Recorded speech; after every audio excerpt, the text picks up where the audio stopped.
Longmont, Boulder County. Cool. We're pretty large. Is Boulder a area. good area for you? We're just not really expanding in that area. We've been primarily the Loveland, Greedy, Weld County area. Where's that exit? Well, South Bronx. No, West Texas.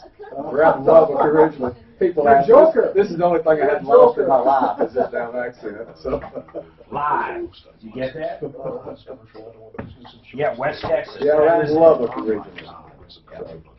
We got our IT guys in those parts. You bet, yeah. He lost his accent. Excuse me, Tom? He went to Alaska when he was little, but his dad hasn't. Oh, yeah. And his dad lives in Colorado now. Boy, you can tell. I just can't get rid of it. I about vomited when I saw it. Well, I mean... Let's talk Hey, about you're a it. professional. Donna wants to call in.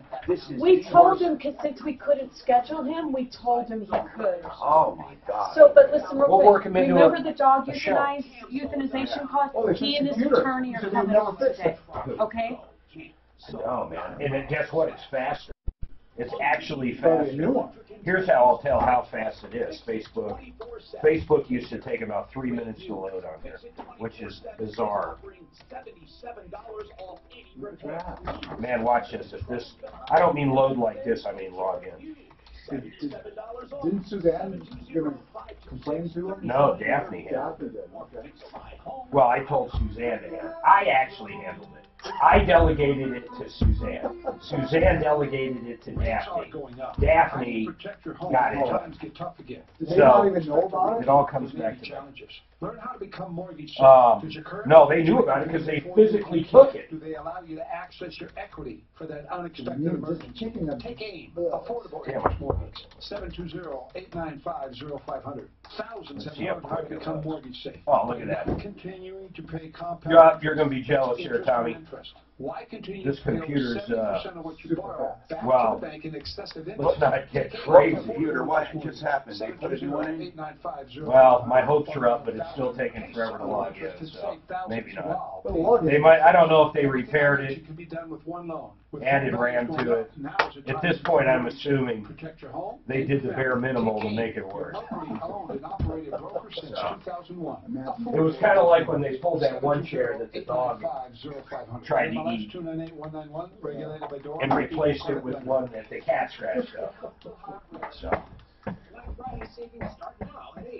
they didn't even pull it yet, did they? We have everything you need to deck the halls with huge savings on holiday lights. Find great deals like buy one get one free on 100-count LED mini light sets or price celebrations LED light sets. It's the best time to buy your holiday lights and everything you need to make your home the best looking house. Do you want me to write everything out for tomorrow? What do you mean, sir? I'll just sign in everything. I'm not here tomorrow. Trying to think if there's any. Is there anything that's changed? Just And you've saved almost all the passwords, so I mean, you got to put those in. yeah. It'll be like you're not here. Don't get used to it. You don't need to know all of that. I can't believe I got to fly to You Texas. just need to know some. We're out. We're flying to Dallas tomorrow. Although I found a cool new hotel there. It's in it just opened recently called the Omni. Huh. Looks nice. Really? Yeah, I lived in Euless out there and worked in Dallas for several years. Back in the early 90s, I guess, late 90s. And Suzanne's grandmother. I don't think she's at home again. She was in the hospital. We haven't seen her for so long. I have a feeling it's coming quick. This is the Troubleshooter Show. She's got a flat rate. Now, Tom Martino, the Troubleshooter. Hello, I'm Tom Martino. Welcome to the show this hour, brought to you by Century RV. What we do here is solve problems, answer questions, take complaints. We make you alert of all of the scams, the rip-offs, the problems. And this really is the first line of defense. Many of the issues you hear on this show you see later on television, and you hear people discussing it as if they discovered it for the first time. So you'll be hip to the problems and wise to them and how to protect yourself by listening to this show. We also have wonderful sponsors that we thank, like Century RV, and they are a giant RV dealer right here in Denver. 2 locations. You got the place just north of 6th Avenue between Kipling and Sims next to Woodley's. It's Century RV, an indoor showroom, 32,000 square feet.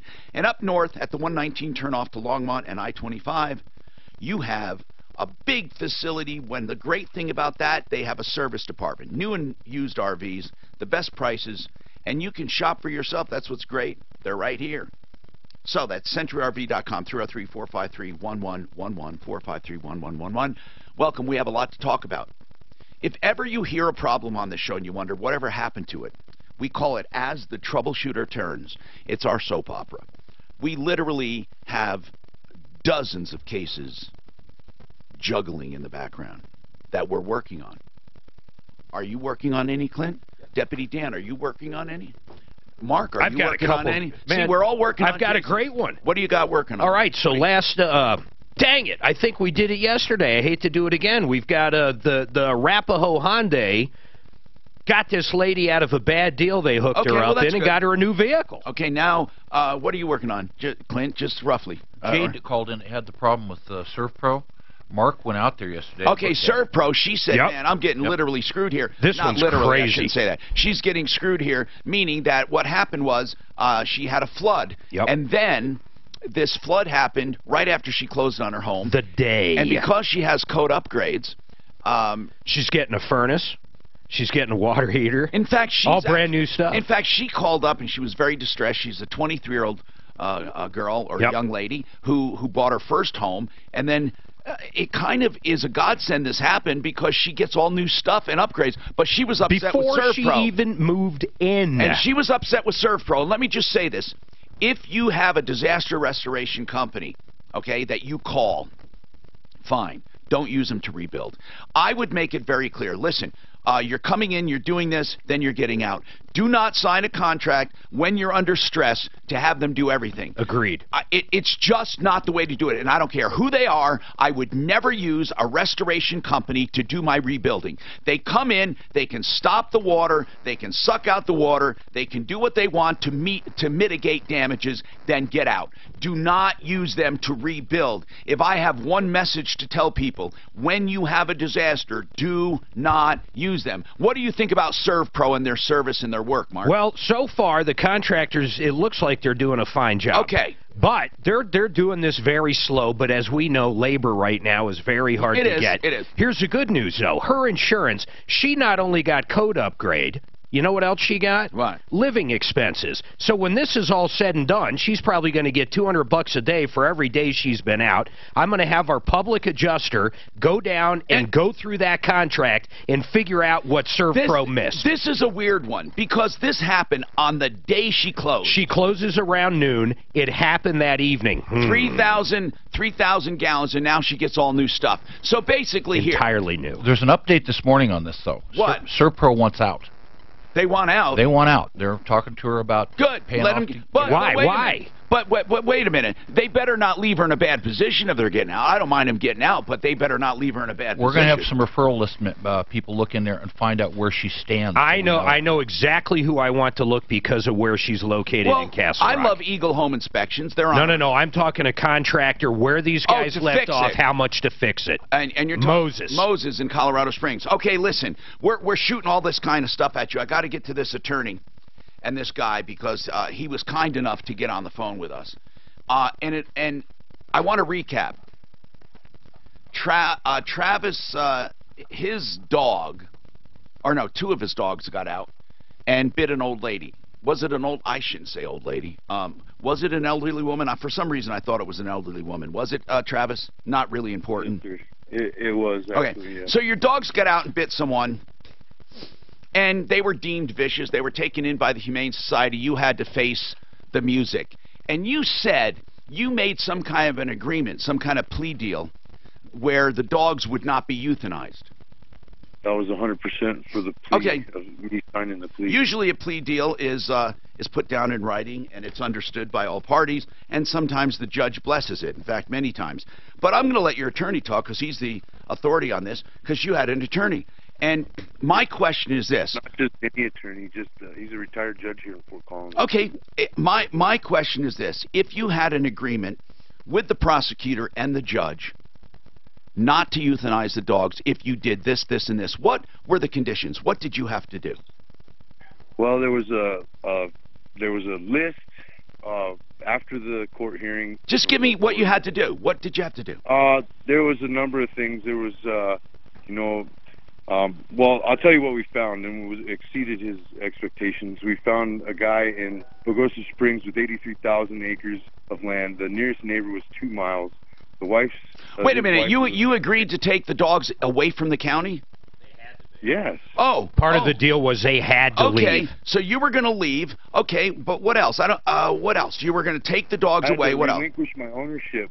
I had to relinquish my ownership, and that's what brought us to finding. So you had to give up the dogs and move them away. Yes. And what else?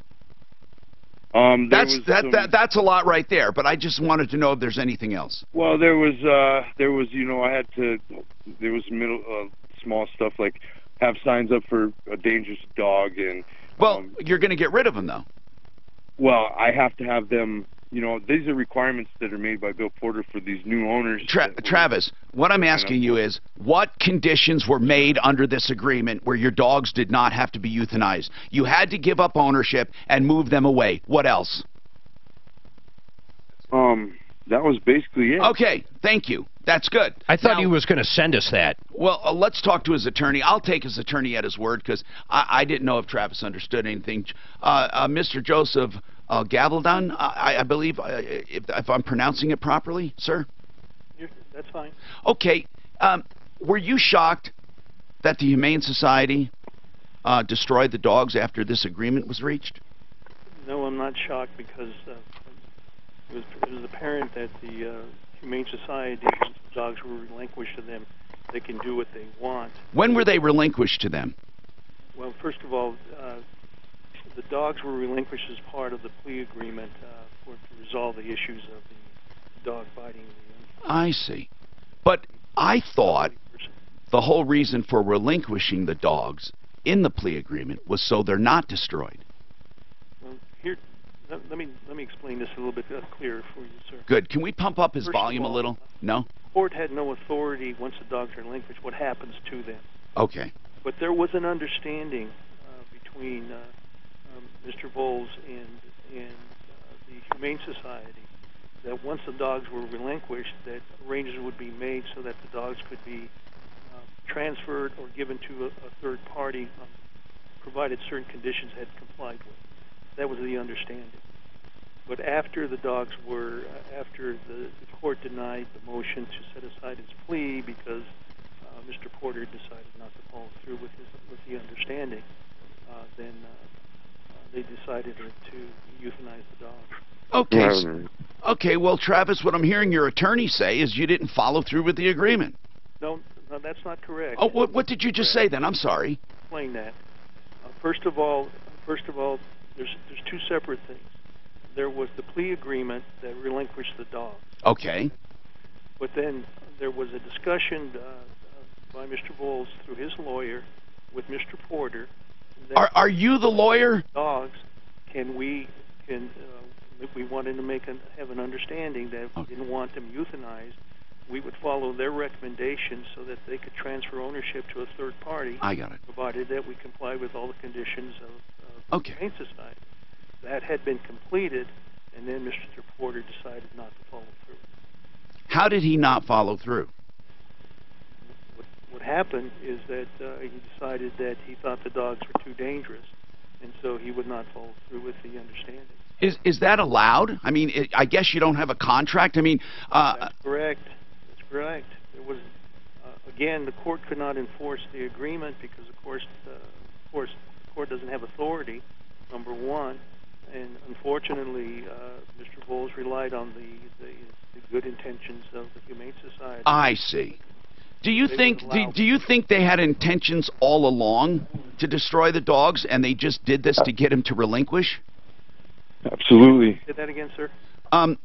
Do you think that the Humane Society had this in mind the entire time, to destroy the dogs, and they were just stringing them along, making them think he's going to find them a home? The end result was that's what it looks like. Wow. That's what it looks like. But there's not much you can do about it, is there? There's nothing we can do about it. No, that's the sad part.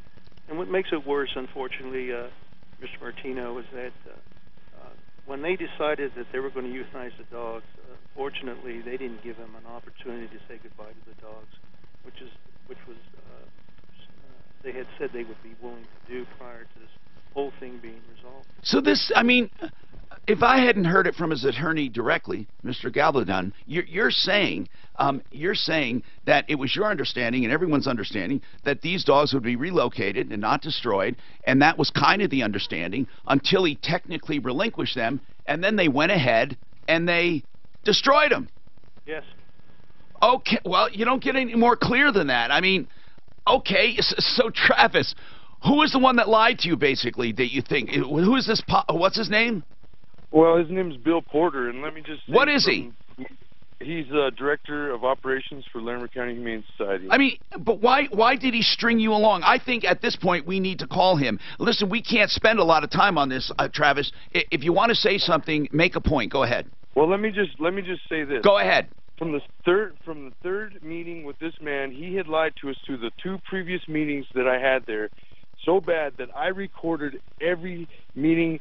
Therefore, after that, and calls into the Humane Society. Like, he had the front people down at the desk calling false complaints. Do you have a recording? Do you have recordings? Do you have recordings we can listen to that reflect the understanding that the dogs would not be destroyed? Well, there's emails back and forth from my attorney, and I don't know. Do you have anything from Porter saying the dogs would not be destroyed? Well, it's Porter, stringing us along, and then, Do you have any emails of him talking about not destroying the dogs? Yes, Andy Galvadon does. All right, hold on. I want to get the emails. I want to get the emails. Or any tape that shows that this Porter is a liar. That's all. Okay, that's what these guys... We have to call the Humane Society and ask Mr. Porter if he'd like to come on and defend himself. They're basically saying that the guy strung him along, saying, okay, we'll let you relocate the dogs, until he actually signed him over, and then when the court no longer had jurisdiction, he went ahead and destroyed him. And they think he had that in mind the whole time. Well, isn't that nice? We have more coming up. The Art of Granite is the art of doing things the right way. artofgranite.net. Put that website down. You will love it. artofgranite.net. He is a supplier of all of the granite and stone because he's an importer. That means you get it wholesale, true wholesale. Okay, so right there, you're not paying above anyone. You're getting it cheaper than granite, than these big warehouses and depots and all these BSers. Plus, the only thing he charges for is tear out and haul away. He doesn't charge for the bathroom when you have the kitchen done. It has a small markup on the cabinets. artofgranite.net. He does it so simply and so efficiently, he can give you a price on the phone. 303-386-5919.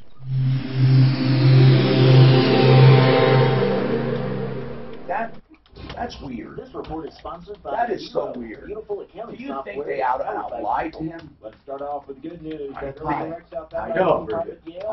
Hey, how you doing, bro? Mr. Szymanski, how's it going? I'm good. How are you guys? I just sent you a, well, I didn't send it to you. I sent it to Consumer Alert for a detached 2-car garage in Denver. That's something you'll do, right? Yeah. When he started recording that guy's calls, Yes, so this will be a banner. Okay. Everything's right? Yes, sir. I brought some sighting to talk about today. Oh, yeah. I brought sighting to talk about today. Oh, I thought you said something exciting. Exciting. Yeah. It's called LP Smart Sight. It has a diamond coat on it. 30-year warranty on the paint. It's phenomenal. What is it called? LP Smart Sight.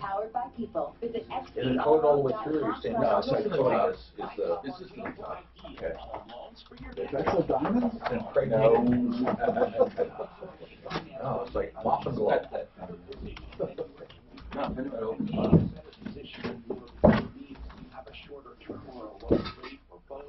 that you maybe consolidated some debt, and then they can tell you how to pay off that portion of the principal back. Optimization, where they can help you tweak your credit that just takes a few hours to get you even better. The finish is like impregnated into it. Not really. So that's on the outside. you inspect your finish. 30-year warranty for no fade. Well, that looks like no plastic. Piece of powder coated plastic. Oh, it's like a powder coat. No, I was saying it can't be powder coated because that's plastic. No, it's just Oh, wow, paint. this just looks regular paint. No, 30 years. 30-year no fade. What's a gallon of this cost? Well, it's not paint, it's siding. Oh. I buy the siding with it on it already. Can you paint it? Yeah, afterwards. Okay. Yeah. Then does it last 30 or no? No. Gotcha. That coat, pre-finished. Or people like diamond coats. If I had to put any siding in my house, this would I'll bet. You like that better than Everlast? Everlast is talc and all that shit. Like French drains is that they cost a lot. This looks like a microscope up in here. And then they clog and fail. I mean, yeah, it's not, the coating is just a 50 big all time of coating. that. Compared to But old-fashioned the wood drainage itself, methods, 50-year hydroblocks cost guarantee about on the half as siding, much. It's a 30-year no permanent fade. solution that won't What is this? It makes It's supposed to drainage be. DIY doable for homeowners and contractors. Especially, I mean, it looks like It looks because it's got a 50-year warranty and it's better than There's it no holds up gravel, to hail. big ditches, pipe, filter fiber, or lots of excavated soil with hydroblocks. And hydroblocks is that does not better than need this is down sealed slope to move water. Now Yeah, that's I a big mean, deal. yeah, Visit us the at hydroblocks product that they use on the blue fibers is all coated, so it never absorbs water. Or call us at 855-938-9000 855-938. And it comes Today's the day you break the Guys, strength that's hold you don't of have to addiction. update. You don't do it right now. Patrick who? As good as the paint. Failure to launch. Who? Failure to launch. Hard illegal drugs or hit cement. Still not launching. Wasn't he out of Job Corps? Substance abuse. You look at the back I don't know if You're he's not finishing alone. up. There's help. Call the Raleigh House today. They've established a special number to address your concerns. 720-894-5555. Well, that was 2 or 3 weeks ago. He was out of Job Corps. We got his Didn't he get a job? What makes it so I don't think he's had. Hey, you got failure to launch his number. We'd like an update. What they coat Yeah. with this is acid free. He completed his class. Yeah, that was like a fucking year ago. He completed them. I didn't hear. Yeah, I know. He's got his job. He's going to school. He's a nurse. He got kicked out of the military. He didn't want to work at Taco Bell. He was holding out for management. I know. Failure to launch. Where is he? I don't know. Someone's asking for an update. Assuming we haven't heard from him, saying, "Hey, I got a job." He's a celebrity. I'm guessing he doesn't have a job. Pre-made things for your pipe jacks or for your water spigots. What else did he do? Oh, he worked at the auto place parts. He had workman's comp. He fell. He tripped. He couldn't sue. He didn't work. He lost the $200 in the car we were going to give him because he couldn't work for 30 days. What else? Come on, help me. Filed a workman's comp claim. Yeah, we got that. And then if you added in the list his mom gave me, we'd be here till Thursday. But this is a turning point, Mark. Be positive. It's all about him. I don't think It's part of the course. Process well. Good job. Hi, Tom Martino here. DenverEgressWindow.com. Look at that website and tell me that's not great. DenverEgressWindow.com. They will rebuild those old window wells that look like crap that the builders put in. They put that corrugated steel in there. Mark Szymanski with Genesis Total Exteriors. Hey, Mark, what is that corrugated stuff? Why does that rot out so much that these builders put in? Well, it's just because it's so cheap. It's builder grade. They buy the cheapest stuff they can, and you know, and it's rusting out and stuff. Even though it's galvanized, eventually it rusts out. Anyway, I don't know if you've ever seen this, but these guys at Denver Egress Window, they can punch new ones in with where you don't have one. And technically, you need egress windows to open up square footage legally, but you need it for safety. It's for your home, and then you want to rebuild the old ones too, because you don't want them leaking. The other thing I love is they put in walkout basements on flat lots. You can now of course, what you do is you hire them to come and terrace down a patio area and punch through the foundation. DenverEgressWindow.com, and then of course you'd call someone like Szymanski over at Genesis to finish it. Have you ever done one where they've been punched out from nothing? Have you ever done? Yeah, you know, another advantage to an egress window is it adds a lot of light to the basement. Yeah, but have you done where a company like Denver Egress has dug out a basement and put a walk in and you finished it out? Yeah. Is it amazing? It's amazing how they do that. Changes the house. It changes everything. I saw one where they literally finished the entire basement, and there was never one there before. And these people, they were thinking of moving. And by selling their house, they could have moved into a new one. And the new house would have been more expensive. They would have made a profit on their old one. But instead, they took, instead of going and upgrading that much, they took $250,000. Now, I know it sounds like a lot, but what they did is they completely removed part of their lot, made a walkout, and finished the entire bottom level and added like 2,000 feet to their home. You know, I got an email from a guy yesterday. They called Denver Egress. He had a rotted out or kind of a rusty cover, or not the cover. The corrugate, the wall. Yeah, the actual wall. They replaced it for like $500. He couldn't stop talking about them. No, they're great. It depends on what you need, and call them for an estimate. Let's talk to Lee, who's been waiting a while.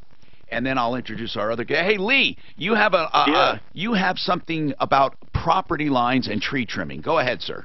Yes, sir. Well, I have neighbors whose limbs encroach over my property. Part of it's over a roof, part of it's over a chimney that I'm afraid to burn. Pretty common stuff, man. Pretty common stuff. This happens. Okay, well, I'm aware that that since it crosses my property line, I'm allowed to cut it. However, I'm my late 60s of a compromised health and on a fixed income, and I can't do it myself, and I can't afford to have someone, a professional service, come in and do it. So where does that leave me here? Well, Lee, you know, here's the deal. In a perfect world, if it's your tree, your neighbor should, if it's their tree, should take care of it. But technically, they don't have to unless there are specific ordinances. In other words, there's nothing really, there's no universal law. Now, some cities have ordinances about your vegetation encroaching on other people's land. If you don't have an ordinance you can get enforced, where the city would go out, the code officer, and write them up. And if you can't do it, then you have to just talk to them and say, look, can you trim your tree back? And they can say no, and then you hire someone to do it, and you know, and they do it. Now, here's the deal. You have a right to trim back reasonably other people's trees encroaching on property. It's unreasonable if it's just coming over your property line and you don't like it.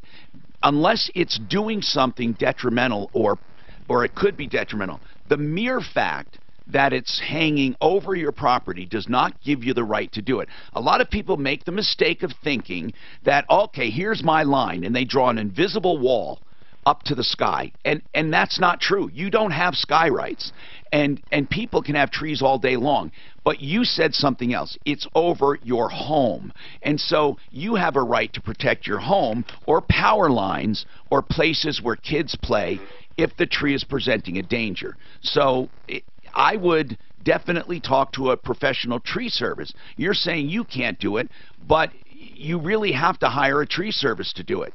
If it's not kept, and if it's dangerous, I think a code officer would take care of it. It depends on where you live. Okay, well, I'm in Colorado Springs. Okay. And I've tried, looking for code, and I think I have better odds of finding Bigfoot than finding an answer through the city. Well, a lot of cities love enforcing those things. They do. They do, because they have it done, and they put liens on properties. They don't care. You may not have an ordinance where the limbs are coming over, encroaching over my garage. Well, they actually were having them trimmed, the same tree trimmed over their house. Did you ever ask them? Did you ever ask them? And okay, what did they say? Did you ever say, sir, could you please trim your tree back? Oh, yes, yes. And as a matter of fact, while they were there doing it, what did he say? Trimming it over theirs, well, I saw them and asked if they would do that, and they just blew me off and said, nah, didn't want to do it. Well, did he actually, I'm trying to get this truly down. You said, hey, while your guy's here, could you have him trim where it's going over my home? And he says, no, Lee, I don't want to do that. Was that truly what was said? And then what did you say? Well, nothing I could. What can I say? Okay, so but he looked you in the eye and says, no, I'm not going to do that. Yeah, that's exactly right. Wow. Yes. The ball's on some people. Do you want, Lee, we've done this for people. You want us to make a phone call? We'll make a phone call. We will make a phone call. We will. Now, Tony's got a question about a scam. Go ahead, Tony. What's your question?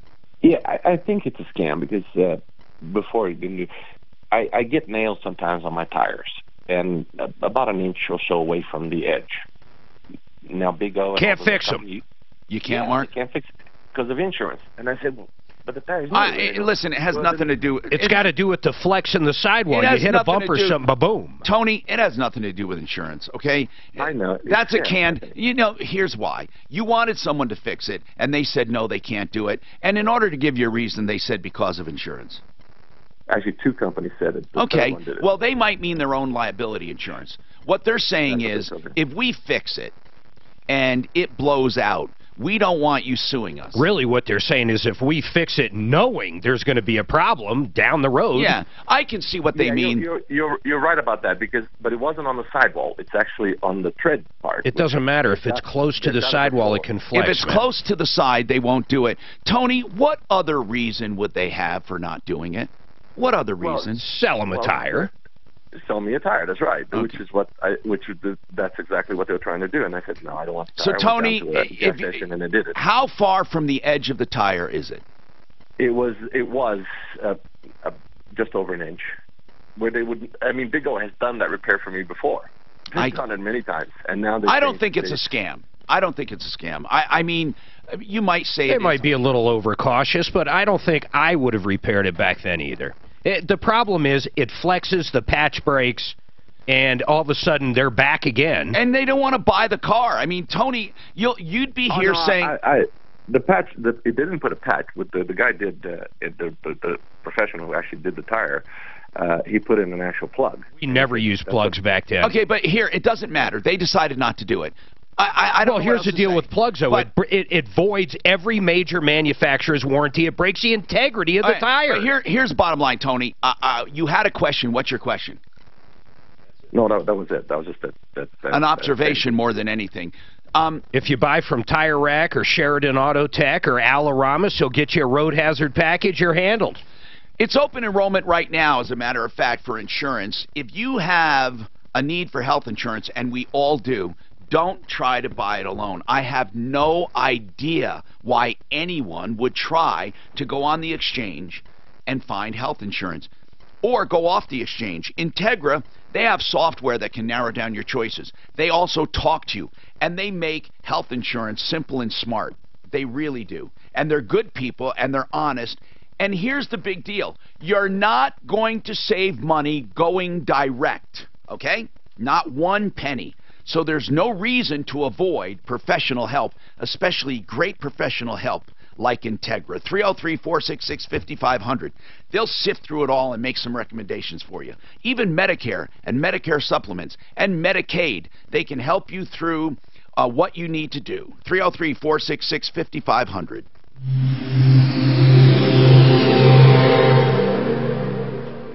This is Denver's top station. Tire place is always trying to screw people. I'm plugged up on that one. What's that? Those tire places are always trying to screw people. Is that a pun? Is that a double entendre?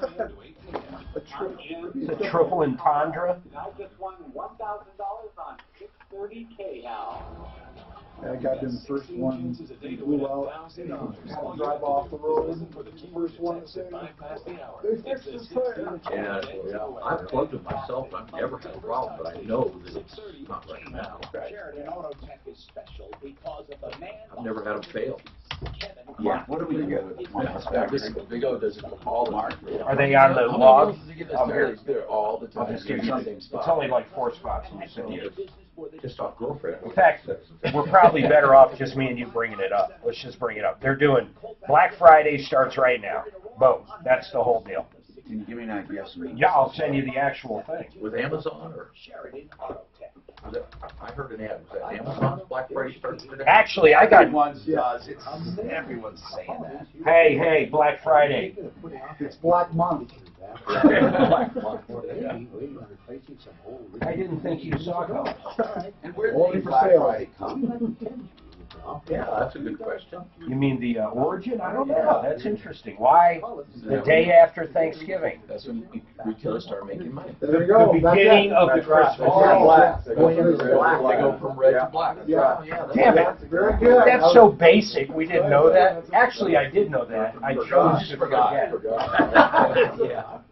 He was trying to have someone else something very special on the calendar. put out their correct Kitchens, answer. baths, counters, and floors, and even replace your windows and doors. You have our local future right at Dunlop.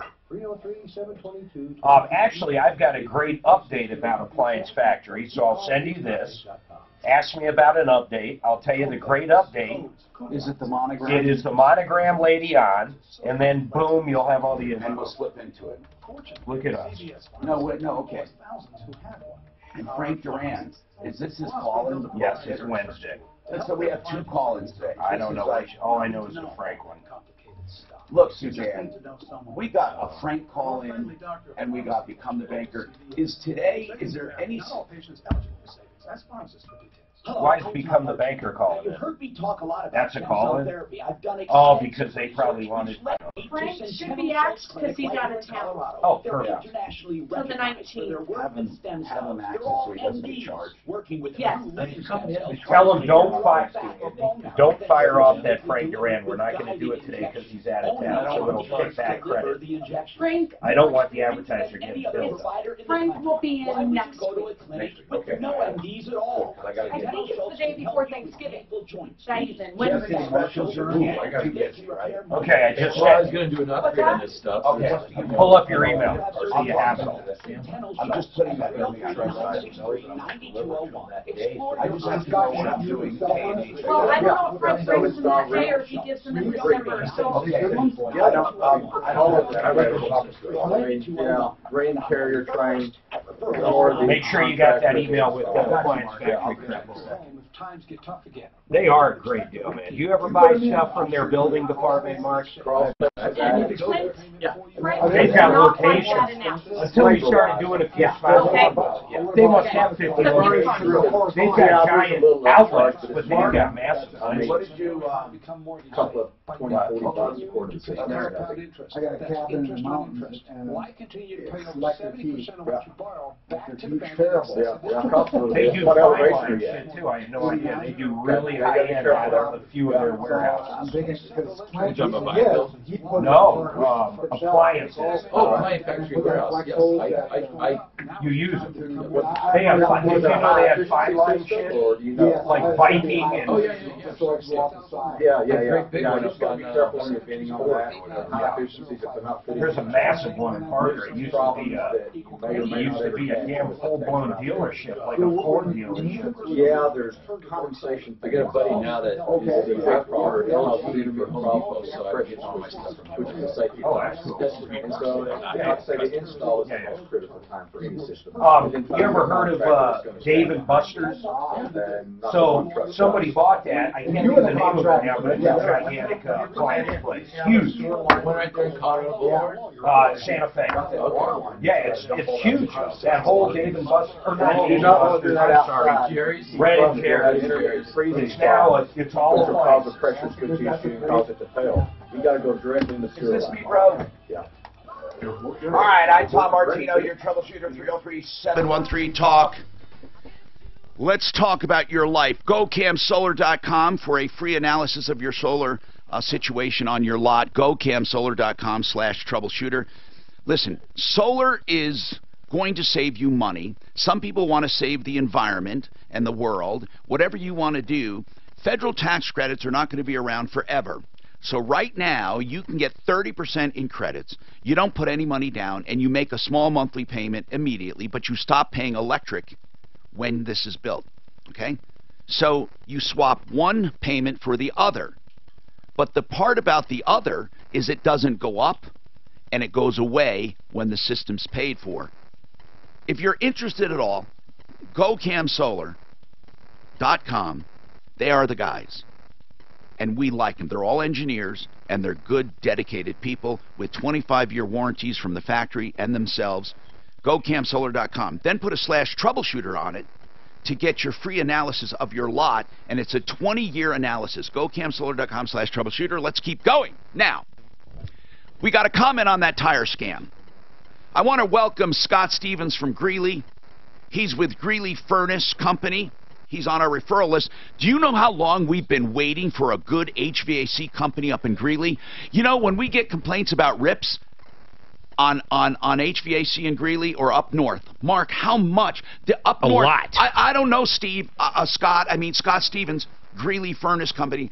Why are there so? I'm putting you on the spot. Why are there so many rip-offs up there? Seriously, it's like they all move up there. Contractors, a lot of stuff. No, man. really. Why with HVAC? Why are there a bunch of clowns up there? I don't know. They're just trying to make a quick buck. I mean, is it recent? Is this a recent? It's more prevalent in this area. I've done heating and air conditioning across the nation in the last 35 years, and this seems to be a very bad area for permits.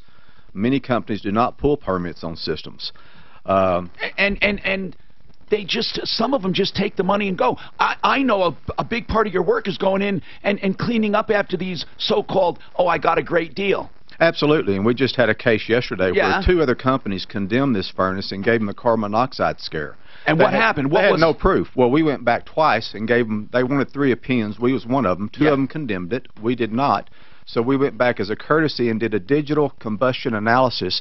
0 parts per million in the home. Zero. Zero. And they were told it's a dangerous furnace twice. They disabled the system and said you have to replace this system. Oh, I simply hate because when it was 12 years old or so. And you found 0 parts. 0 with digital proof on a combustion analyzer that costs us about $1,500 a unit. If they cannot prove and show a digital analysis showing carbon monoxide in your home, you need to tell them to please leave. What did they need done? What was the actual repair? The other Why people did they were even saying call, they did a new one. Why did they even call people? They were having intermittent problems with their furnace not heating properly. What was it? Turned out to be a bad control board that was not bringing the fan on properly, so it was overheating the system. How much did that cost them? We're quoting it as I speak. Average, a control board will run $300 to $700 according to the model. As opposed to $6 grand or more. Or more. And not to mention this customer being without heat for 2 or 3 days and getting stories back and forth on. Can they do that legally? If it truly is leaking, they have to shut it down, right? They're supposed to shut it down and disable the system, but many companies use this as a scare tactic simply to sell a system. We would love to sell them people a system, but it's not a valid option. Scott, thank you. Now that's GreeleyFurnace.com. You just heard firsthand here what happened. Let's talk to Rick, who has a comment on that tire call. The guy was convinced that there's a scam going on because the shops won't fix the tire if the hole is too close to the sidewall, and he's thinking they just want to sell you a new tire. What do you think, Rick? Well, I've had that same issue, and I went to Les Schwab off of 88th in Washington, and it seems like they can just fix about anything for free. They don't even charge you. They don't care where you bought the tire from. Yeah, same with discount tires. They do all free flat repairs, but they won't fix that. They won't fix it next to the sidewall. Rick, have you ever had one next to the sidewall, though? It was pretty close, yeah. I had 2 of them. One was pretty close to the sidewall there, and the other one was in the center there. How did it hold up, the repair? Oh, it's still holding up. How'd they fix it? With the patches and everything went in there, and you get to see them right there through the window working on it and everything else. What? Okay, I'm glad you're happy, man. I'm glad you're happy. I guess, there is no law on it. It's whatever people decide to do. Most shops won't do plugs anymore, period, end of story, because it avoids all the manufacturer's warranties. This one got me. Commerce City. This guy said someone ran into his fence and abandoned the car. It was an almost new Honda. They abandoned it, okay? Well, what's the first thing that goes through your mind? They were probably drunk, right? Okay, they abandoned the car. Or stolen. Well, hold on. But they abandon the car and they leave, okay? They call Commerce City to help, the police department. And I did a whole comedy routine on it, on YouTube and Facebook, because it was so funny we couldn't believe it. Commerce City said they couldn't get information about the driver, so they dropped the case. They closed it because they can't get more. They asked Denver to check out the guy at a certain address according to the registration, and Denver never got back to him. So they said, well, we got a lack of information. And I thought, what, are you kidding me? All you have to do is leave the city limits and you're done? You just commit a crime and then hop over the line and you're done. And I did a whole thing on it because it was really a serious commentary. I did it in a funny way, but it's like, what kind of police department doesn't follow up leaving the scene of an accident? What kind of police department doesn't do that? I mean, even if you had to send an investigator somewhere, I mean, you're talking about a few miles. But the bottom line is, in many of these cases, and this really pisses me off, people commit a crime, DUI, or a wreck or something with their cars, and they leave their cars and then go and claim the car was stolen.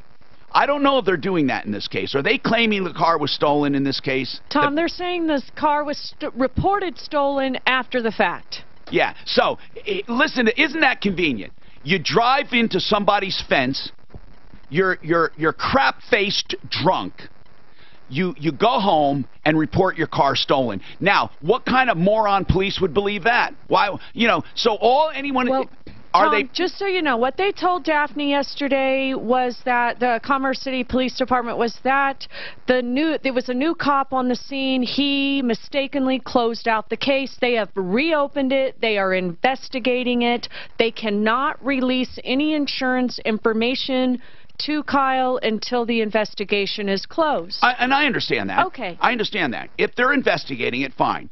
But... Kyle, hang on. I'll come back to you right after. It's like Hazard County down there. It is amazing to me. But think about this. Think about how stupid that is. If that car is reported stolen, and it's reported stolen after the accident. The guy's drunk. You know what happened. He was drunk. He smashed into the fence. He goes home and reports his car stolen. Now, it should be more difficult than that, to commit a crime. It just sucks. Let's talk Ideal Home Loans. Yes, Ideal Home Loans for your next Ideal Home Loan, whether you're refinancing or buying. Ideal. 303-867-7000. The number one reason, the interest rate guarantee. If interest rates go down over the next 2 years, they refinance you free of charge. And when they do it, you get another 2-year guarantee. And if you're buying, they have a pre-approval, which can get you funded with just a few days if you are pre-approved. Not qualified, pre-approved. And they're one of the few lenders that do full pre-approvals. IdealHomeLoans.com. And as always, when I'm talking real estate, if you are going to buy or sell, Frank Duran, therealestateman.com, 303-920-1622. Frank has never had a complaint, ever, other than maybe the color of his suit. I'm just kidding. He always wears black. Frank Duran, therealestateman.com. You do have copy for Excel services, right? The ignition was punched. It might be stolen. But if I know enough about them, but they're not on fingerprint. No, they're not on today. They're going to be on tomorrow. I'm giving you a heads up. When did they start?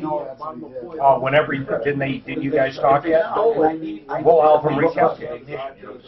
Have somebody reach out. Because it was a new car. Somebody. I know them all. I got to meet them. I got to give them a fob and all that shit. I'll do it right now. I think you did copy. Would you verify? I think you did. I know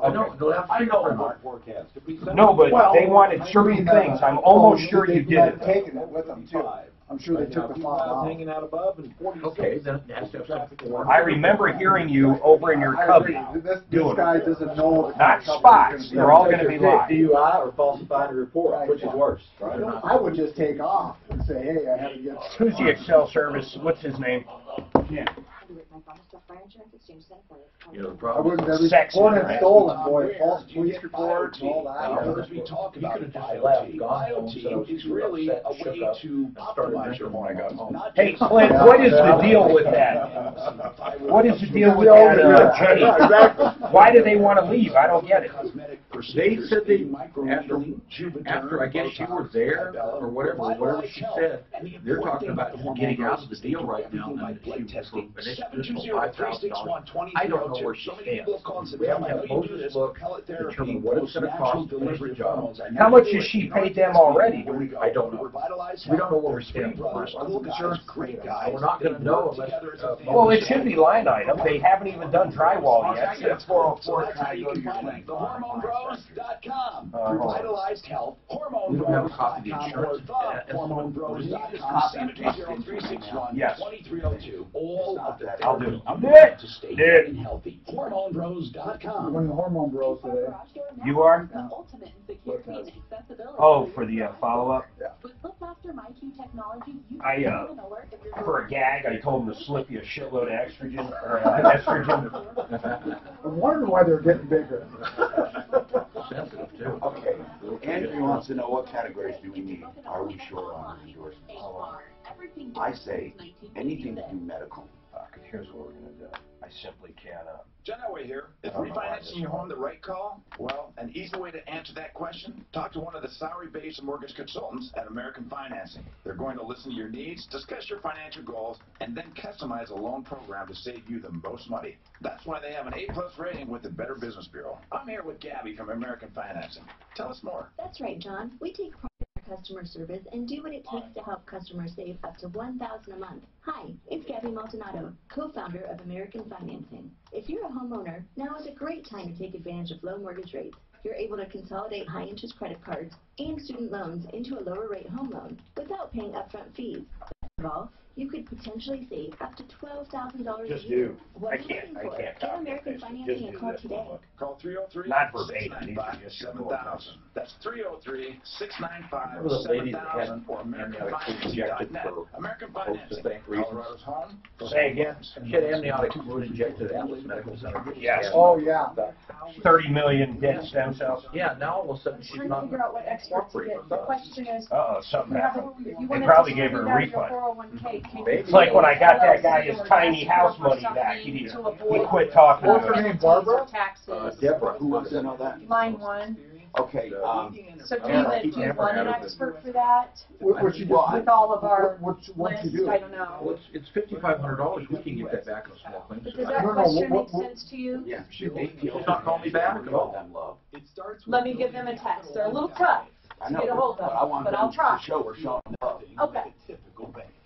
Mark, plastic surgeons, cosmetic dentistry, employment law, real estate law, new car dealer, what else?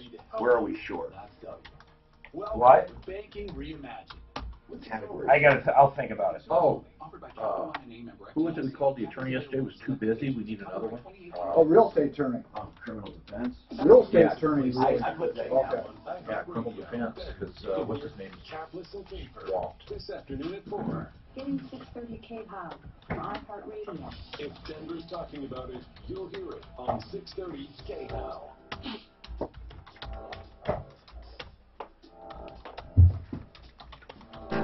Hi, I'm Tom Martino, your troubleshooter, 303-713-TALK. Simply Floors, Inc.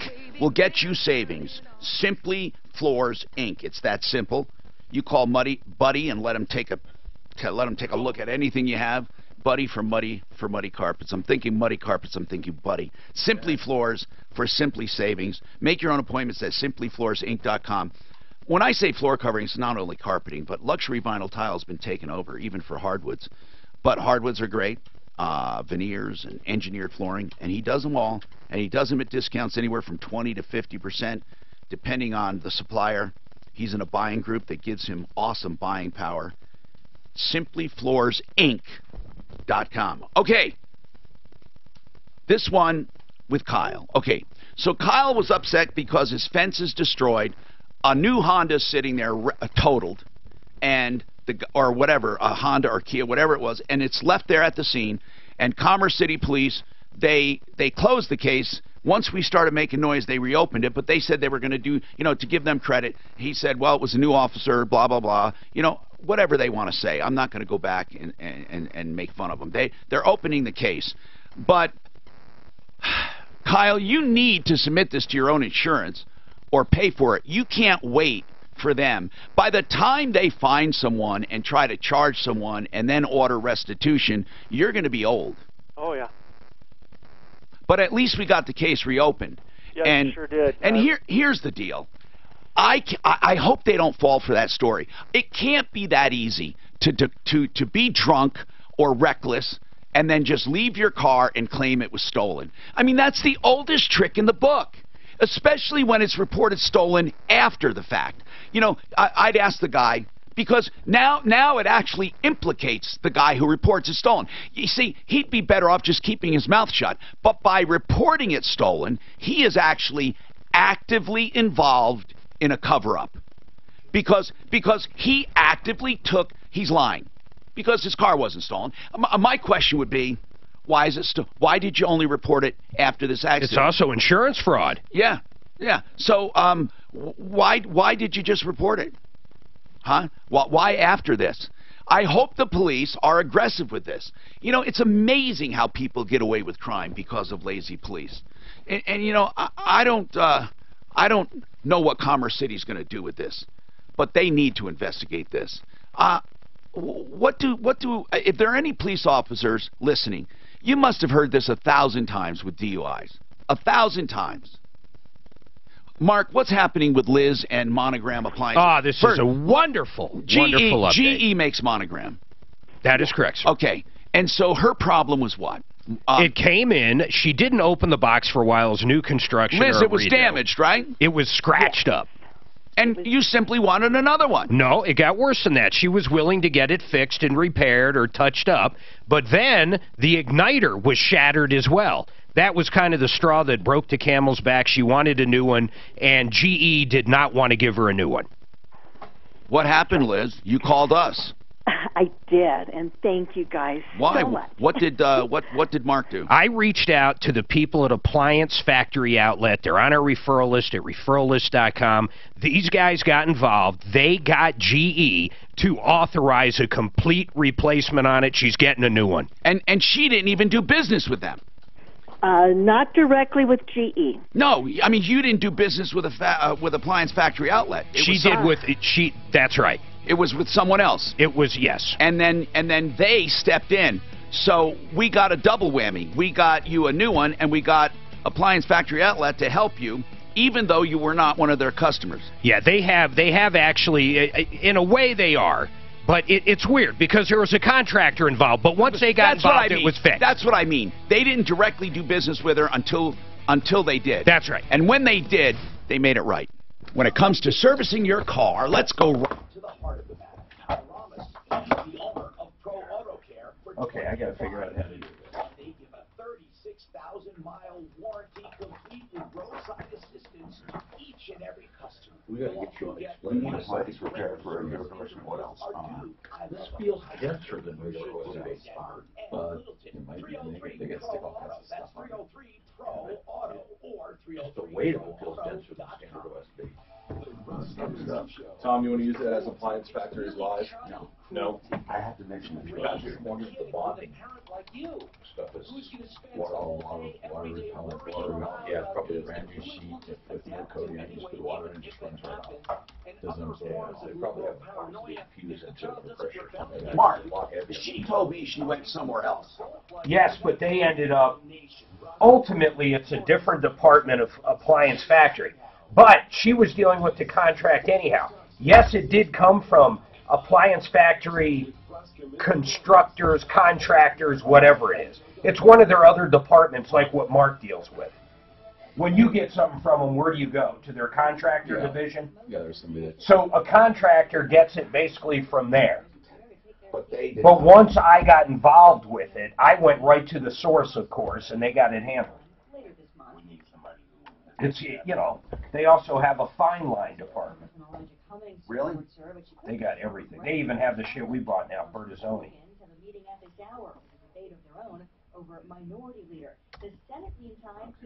But not Mila. They very well could have it. Mila has a coffee maker for $25,000. What does it do? What's her name? And they also have what is the they carry this stove and range. Something curly blue or whatever. The 250 grand. Wow. I'm restoring a 1911 gas stove right now. There's a porcelain cast iron. Stephanie's sister sells the technology in gas stoves other than igniter is the same as it was in 1911. Isn't that right?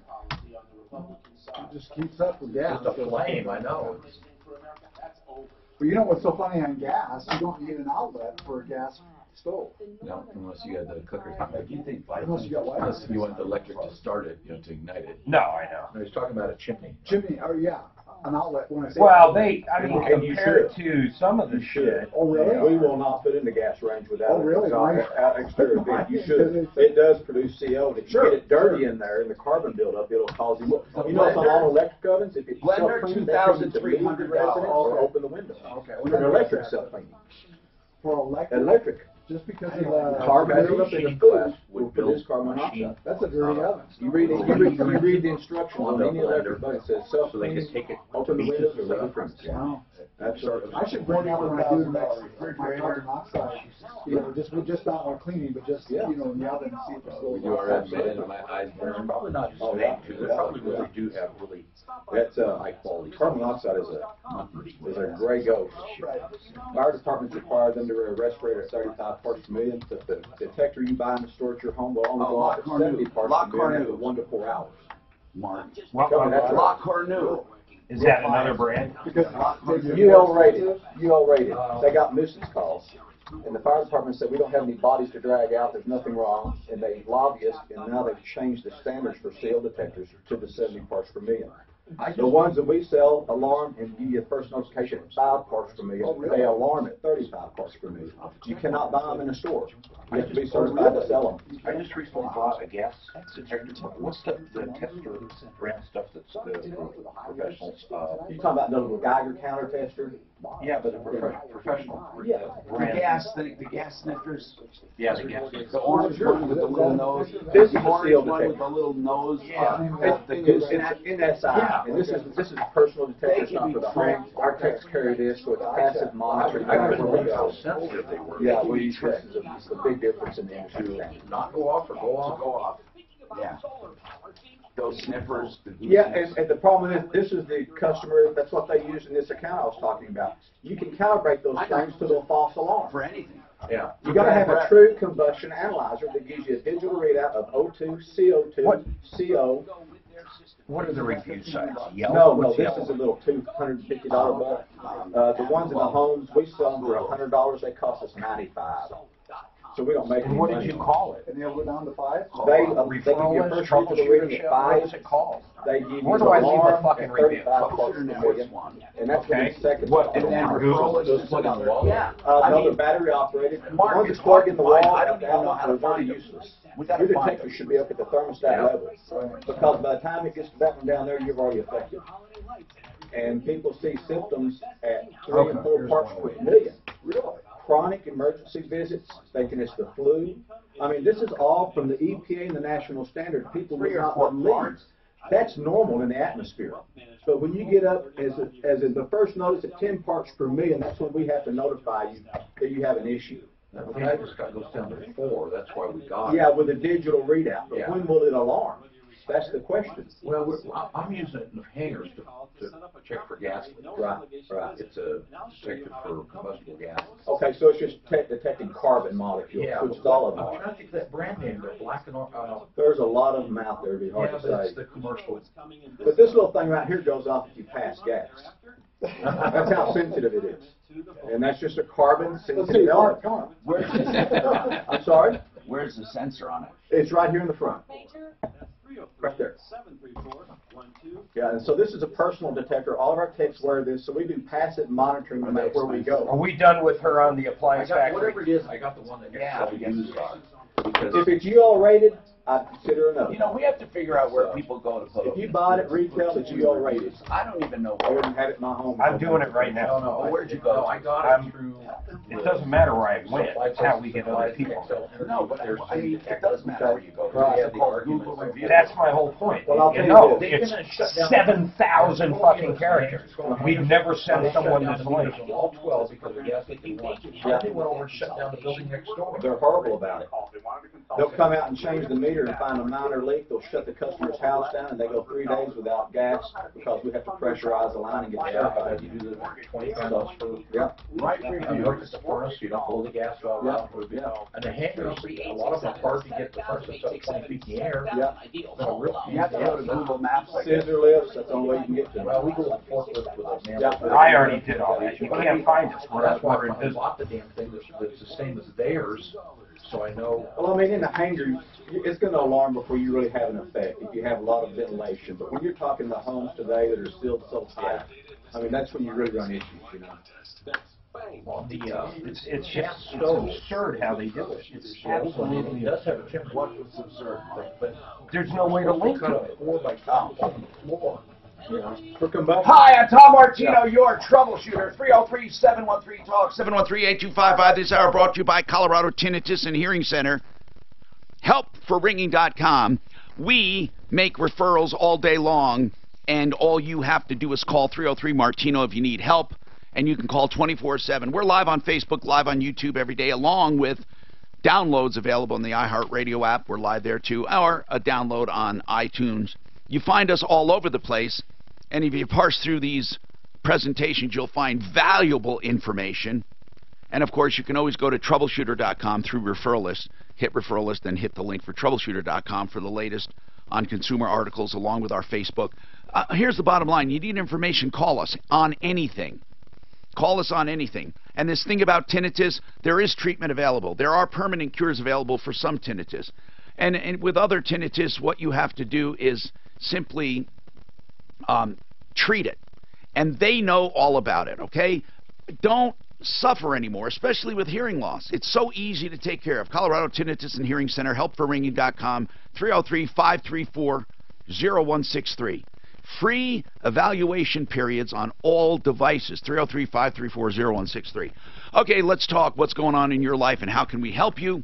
We had a question about a 401k distribution. We'll get to that. What's on your mind? Today, Mark Szymanski's with us from GenesisTotalExteriors.com. I've always thought you should change your name to Genesis Total Exteriors and Interiors, or just Genesis Total I don't know. Total. It's hard to say. Yeah, and we talked about that years ago. You used to be just Exteriors, so I guess it's all right. Bill, you want to know about your distribution, your 401k. What's happening? Yeah, hey, Tom. I'm looking at trying to do a small little condo townhome real estate development, have a piece of property over here by Sloan's Lake. And someone had told me that if you establish a S-Corp or a C-Corp, you might be able to withdraw your 401k funds early and not deal with some tax implications. Bill, what is your goal? Is your goal to draw out qualified money, a 401k? Is your goal to draw that money out and not pay tax or not pay penalty or not pay either? Not pay early tax, I guess. No, there's no such thing as early tax. It's a penalty. So, Bill, whenever you use 401k money, it doesn't matter if you're already retired. You're going to pay tax on it, okay? When you take out money on a 401k, you're going to pay tax. If you're over 59 and a half, then you don't pay the penalty. You just pay the tax.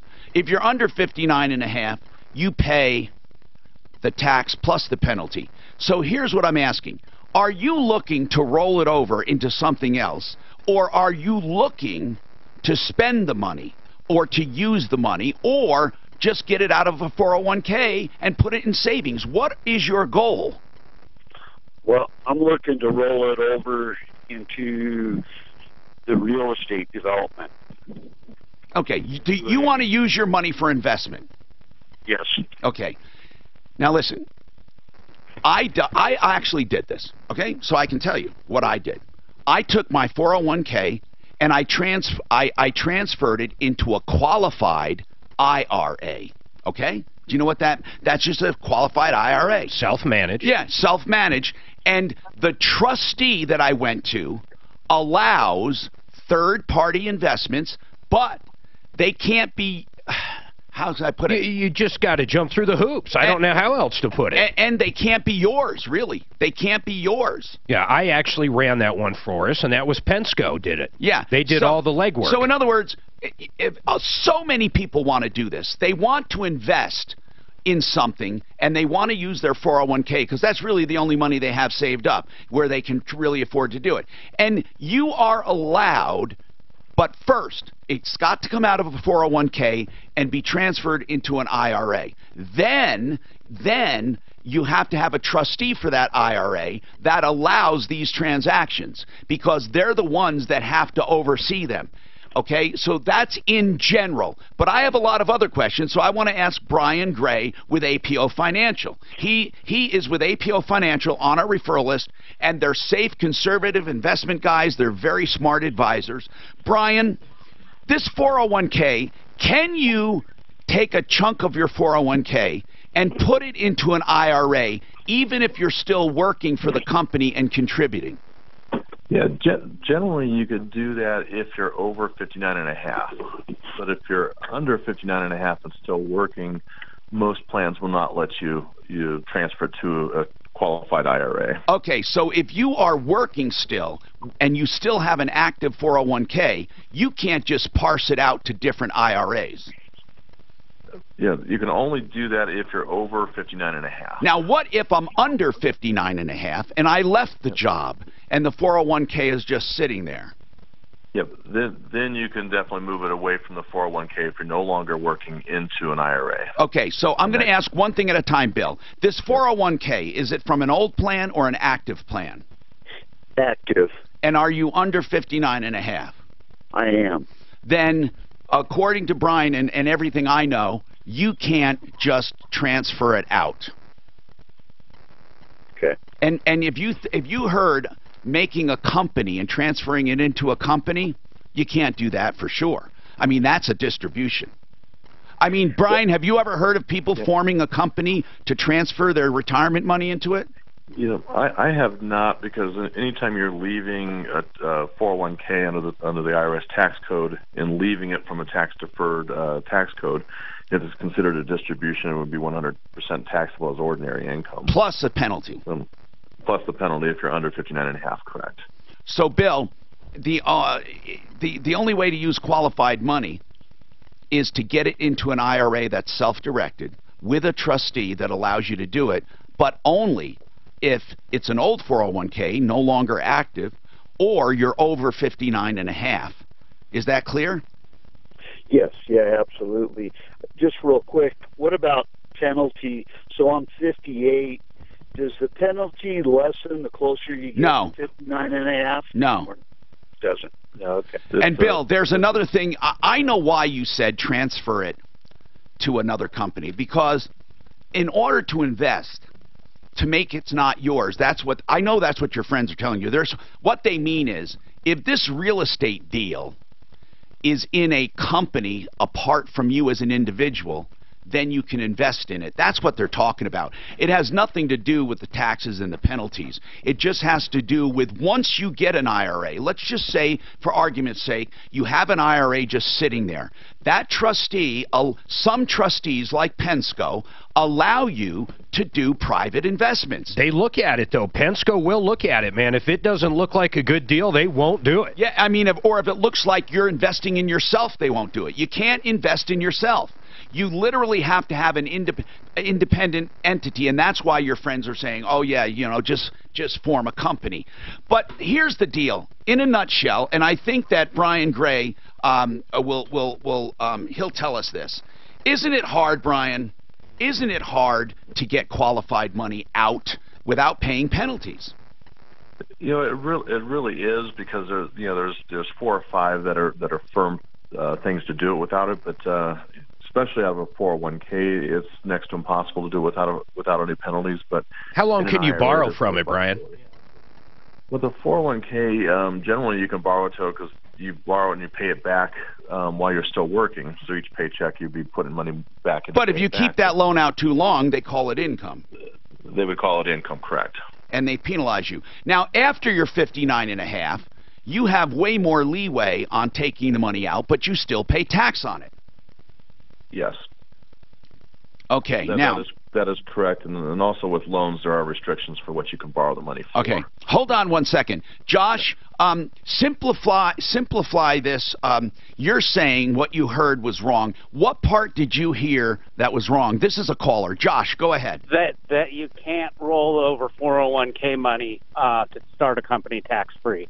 There are IRS rules that allow you to roll 401k or IRA or tax-deferred plans into a company to start the company tax-free. Well, yes, if you into certain C corps, he's right. We've been down this road before, Yes. but they can be scrutinized. And man, I wouldn't want to be left holding the bag. But when you talk about funding a company, yes. But are you talking about taking it out of a 401k and putting it into a IRA, or going direct from the 401k? At least for my company, you can do either. So I can roll over a portion of my 401k with my company into either an IRA or into another qualified plan and invest in my own C Corp. Well, yeah, but if you invest in your own C Corp, that's very rare. But one thing I've done this before. Yeah, and we both done it. But Brian Gray, to his defense, here's what he said, Josh. He said most 401k plans don't allow it if it's an active plan and you're under 59 and a half.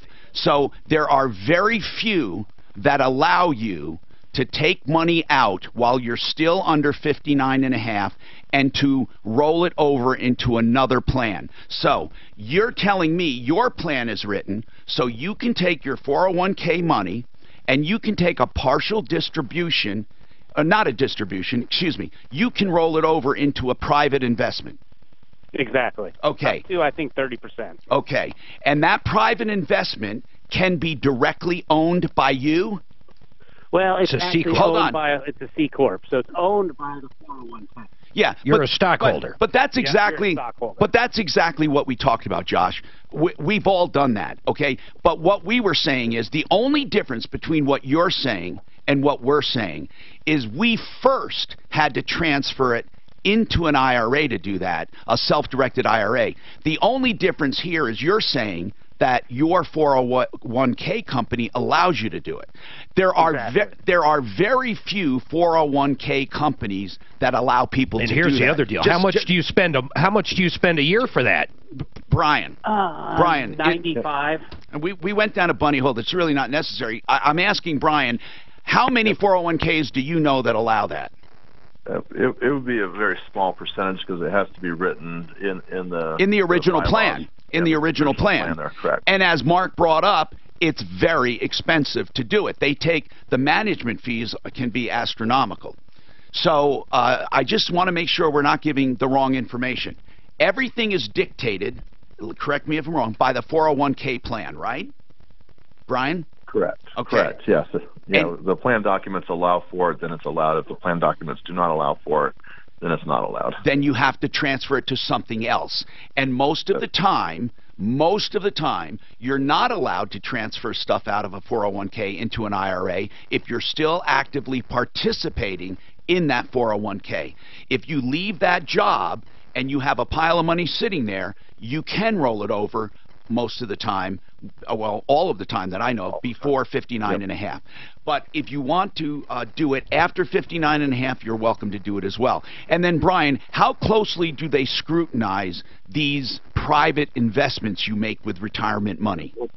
Primarily when you're doing something that's not normal, the IRS puts a little bit more scrutiny under the underlying investments to make sure it does comply with their rules. So, in our world, if anything is in the area of gray, we typically recommend people stay away from things like that because you want to be black or white because you don't want the IRS to come back and rule against you and then unwind that transaction. That is what he just said is the most important part. That guy comes back, he invested in his own C Corp, he undoes it, he funds a lot more going back into that 401k than the original investment. All of a sudden the IRS says, we don't like any of this. Guess what? He's paying taxes on everything and penalties. Yeah. Be very careful. Here's the message. Be very careful using qualified money. That's money in a qualified plan if you are going to use it for private investments. There is a way to do it. And then coming back, I'll tell you about another way to do it without using qualified money. It's been something I've been telling you about, and we'll talk about that. Right now, though, you need to know about iconeyecare.com. That's really all you need to know for the best eye care at the lowest prices. Whether you're using it for LASIK or complete lens replacements under cataracts, or even if you don't have cataracts and you simply want the best eye care, that is iconeyecare.com. iconeyecare.com. IRS comes back, unwinds that. You are so fun. You know what? I've never heard of a 401k that lets you do it, but I'm never going to say never. Apparently there are 401ks that allow you to do that? Yes. Yeah. The guy that bought my Goodyear did it. I had to restructure that last Goodyear Colorado Car Care Centers into a C Corp, and that's how we structured it. And he unwound his fine when he cashed out, and he used all his, he rolled his 401k money over to do it. He paid $3,000 a year though, to a company out of California to make sure all the stuff was done at the end of the year properly. And then the C Corp you pay taxes on, so you got to have a good accountant too that's sucking all the money out of there. You don't want to get double taxed. I mean, it's not fucking cheap to do, but there is a way to do it, but it's still risky. We got out of our 401k, but it went to something else in between. It went to, what did you say? IRA. What's that? IRA. I think it went to an IRA. Yeah, once you quit working. Yeah. Oh, that might be one. There's a million kinds of stuff. There's SAP IRAs, there's all kinds of stuff. Yeah, but it went to an IRA, and then we did. For a small business owner making decent money, the best vehicle that I know of is, depending on how much money you make outside of that, is a SEP. Like, you could put $55,000 a year into it tax-free. Somehow we still had to pay the taxes, but we didn't have to pay a penalty. And they also do, of course, other stones like marble, it was limestone, sometime ago, all kinds of stone, by the way, natural stone, or it was not easy, and it cost us a lot to have it done. And the SEP is a form of an IRA?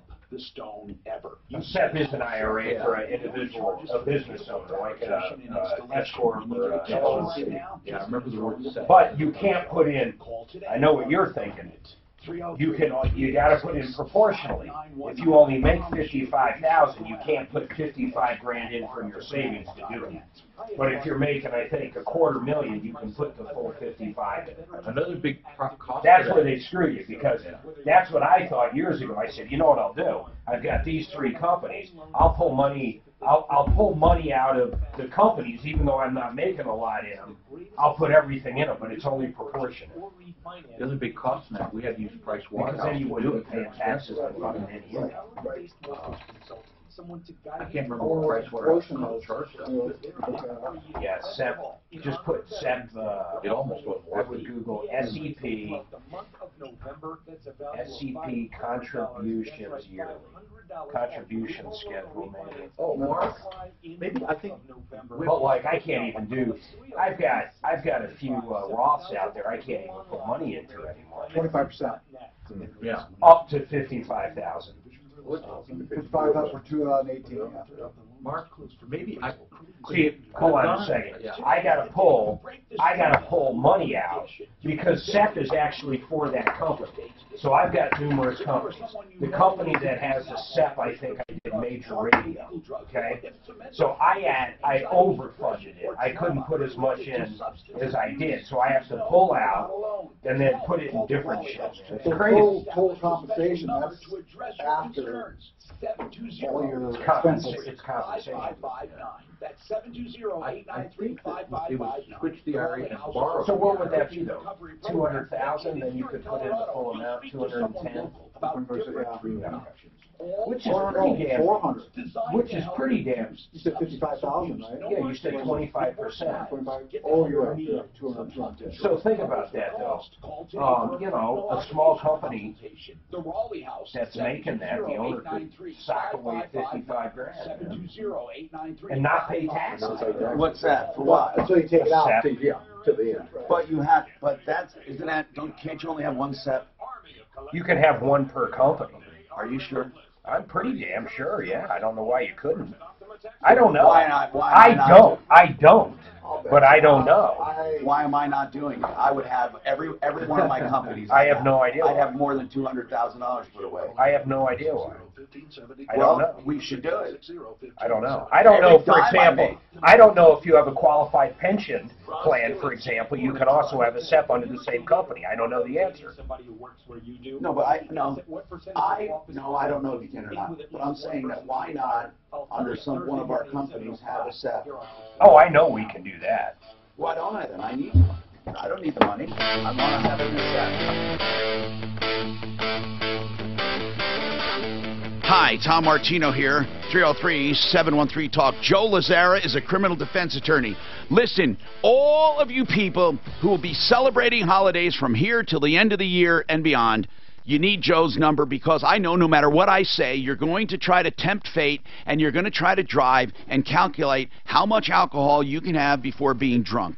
I suggest you don't do that. But Joe Lazzara, I'm serious. You're going to need his number. Here it is, 303-429-6200. This is the busiest time for DUIs and smoking and drinking and all of that and driving. Okay? 303-429-6200. I hope you don't need him. And if you do want to plead guilty, go ahead. You still need an attorney to get through the system. 303-429-6200, Joe Lazzara. Okay, so we've been talking about getting money out of a retirement plan. Here's the bottom line. There are two kinds of retirement plans. One, you put money in, and it grows tax-free. The money you put in is deductible. It grows tax-free. After 59 and a half, you take distributions, and you only pay tax, but you don't pay any penalties. The other kind, you put money in that is not deductible, but the money goes in and grows tax-free. When you take it out, you do not pay tax on it. That's like a Roth. Now, they are called qualified plans. That means the government controls what you put in. But here's my question. Why would you do a Roth if you can become the banker? Because that's exactly, in my opinion, it's just like a Roth. The money you put in is already taxed, just like a Roth. It grows tax-free, just like a Roth. And there are ways to take it out without taxes. Plus, unlike a Roth, you can use that money throughout your life. So, Joe, we talk about this all the time. And after that guy had a question for APO Financial about a 401k, I wanted to ask you about this, because you're always bragging about become the banker. So do people ever use it like a Roth? Absolutely, Tom. They actually use it as a Roth on steroids. You know, you can use the money.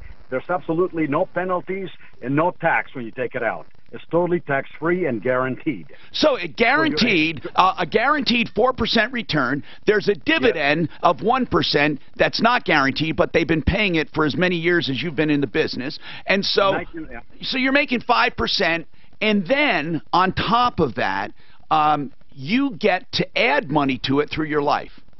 Absolutely. And when you need the money, you can take it out. It's totally liquid. You don't have to worry about taxation or penalties. Like a 401k and if or you, IRA. here's what I want to make clear. You have a small death benefit because that's required to get this cash account. Your purpose is not to sell whole life insurance. Absolutely not.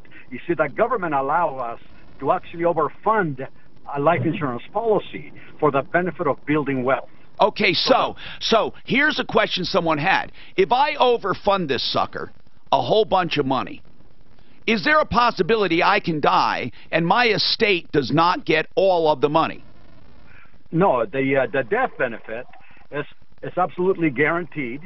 You know, if you borrow against but plus the extra money you put in. No, you're only going to get the death benefit. Okay. That's all they're going to get. But is the death benefit calculated always to be more? You told me the more money you put in, that death benefit increases. It increases every year to keep pace with the growth of the cash value. That's what I'm getting at. So there's no scenario where you can put money in that you don't get out. That is right. That is absolutely right. That's what I wanted to make sure of. You're not overfunding it just and then if you die, too late, you didn't get your money out. No, No, not at all. You know, we have to keep pace with the Internal Revenue Code that the death benefit has to be higher than the cash value. Okay. So if the cash value grows, that death benefit will grow. Okay. When is your next seminar? Okay, so maybe tomorrow, actually, in Centennial at 6:30, and we have another one on Saturday in North Glen at 10:30 in the morning. So and 6:30 tomorrow and 10:30 on Saturday. Okay, so they can find out more at this number, 303-779-6600. 779. Hey, I want to ask you, just out of curiosity, out of everybody that signs up, what percentage doesn't show? I'm just curious about how people do that. Actually, 50%. Wow. Of the people, yes.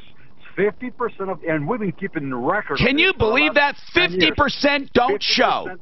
Right, but they actually come later, you know, and they say to us, "I wish I would have done it sooner." We had a lady this week, you know, that actually saw us, and she never made it to the seminar 5 years ago, and she finally came, and she said, "My gosh, I lost 5 years. I wish I would have done it sooner."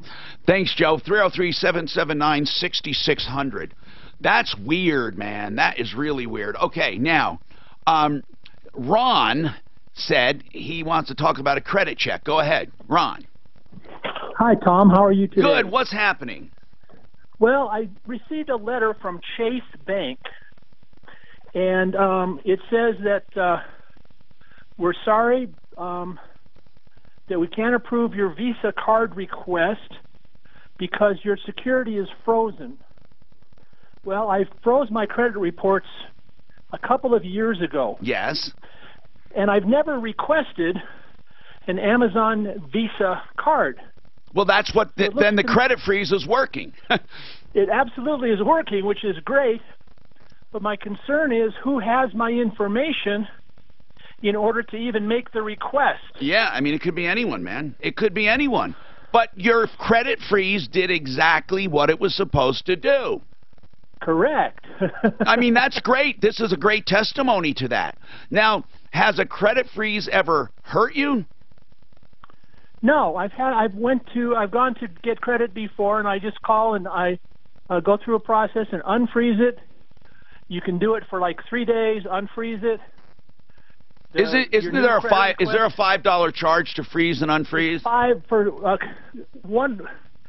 I don't remember exactly. One of the agencies charges nothing, and I think another one charges $5, and another one charges. You cannot listen to this. It's such a ripoff the way these guys do it. If you do a temporary unfreeze for 2 or 3 days, you pay for it. If you do a unfreeze, like a permanent one, and then simply refreeze it when you're done, it costs nothing. Okay. Oh, well, there you go. Now, Mark, I got this email about Appliance Factory Outlet. Sir, yes, sir. So they wanted to get it straight, and I want to get it straight. So that woman who had that refrigerator went to a contractor, and that contractor went to Appliance Factory Outlet's contract division. That's right. Okay. And then when the thing was damaged, the refrigerator, the contractor made an appeal directly to GE, and GE turned him down, said, we're not going to replace it. That's correct. And then you went to Appliance Factory, who owns the whole thing, and bypassed the contractor.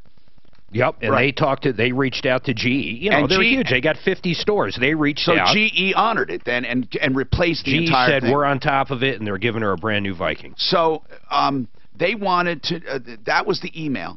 Now, then we got another email from Appliance Factory saying they want to start something for our listeners, and they want to start Black Friday sales going on now. What do they want to do? They claim to crush any prices at Lowe's and Home Depot. Crush them. I've actually looked into this because, as you know, I'm pretty savvy. Now, it's about 40% off GE, LG, and KitchenAid, 40% off Whirlpool and Samsung, 40% off Sealy mattresses.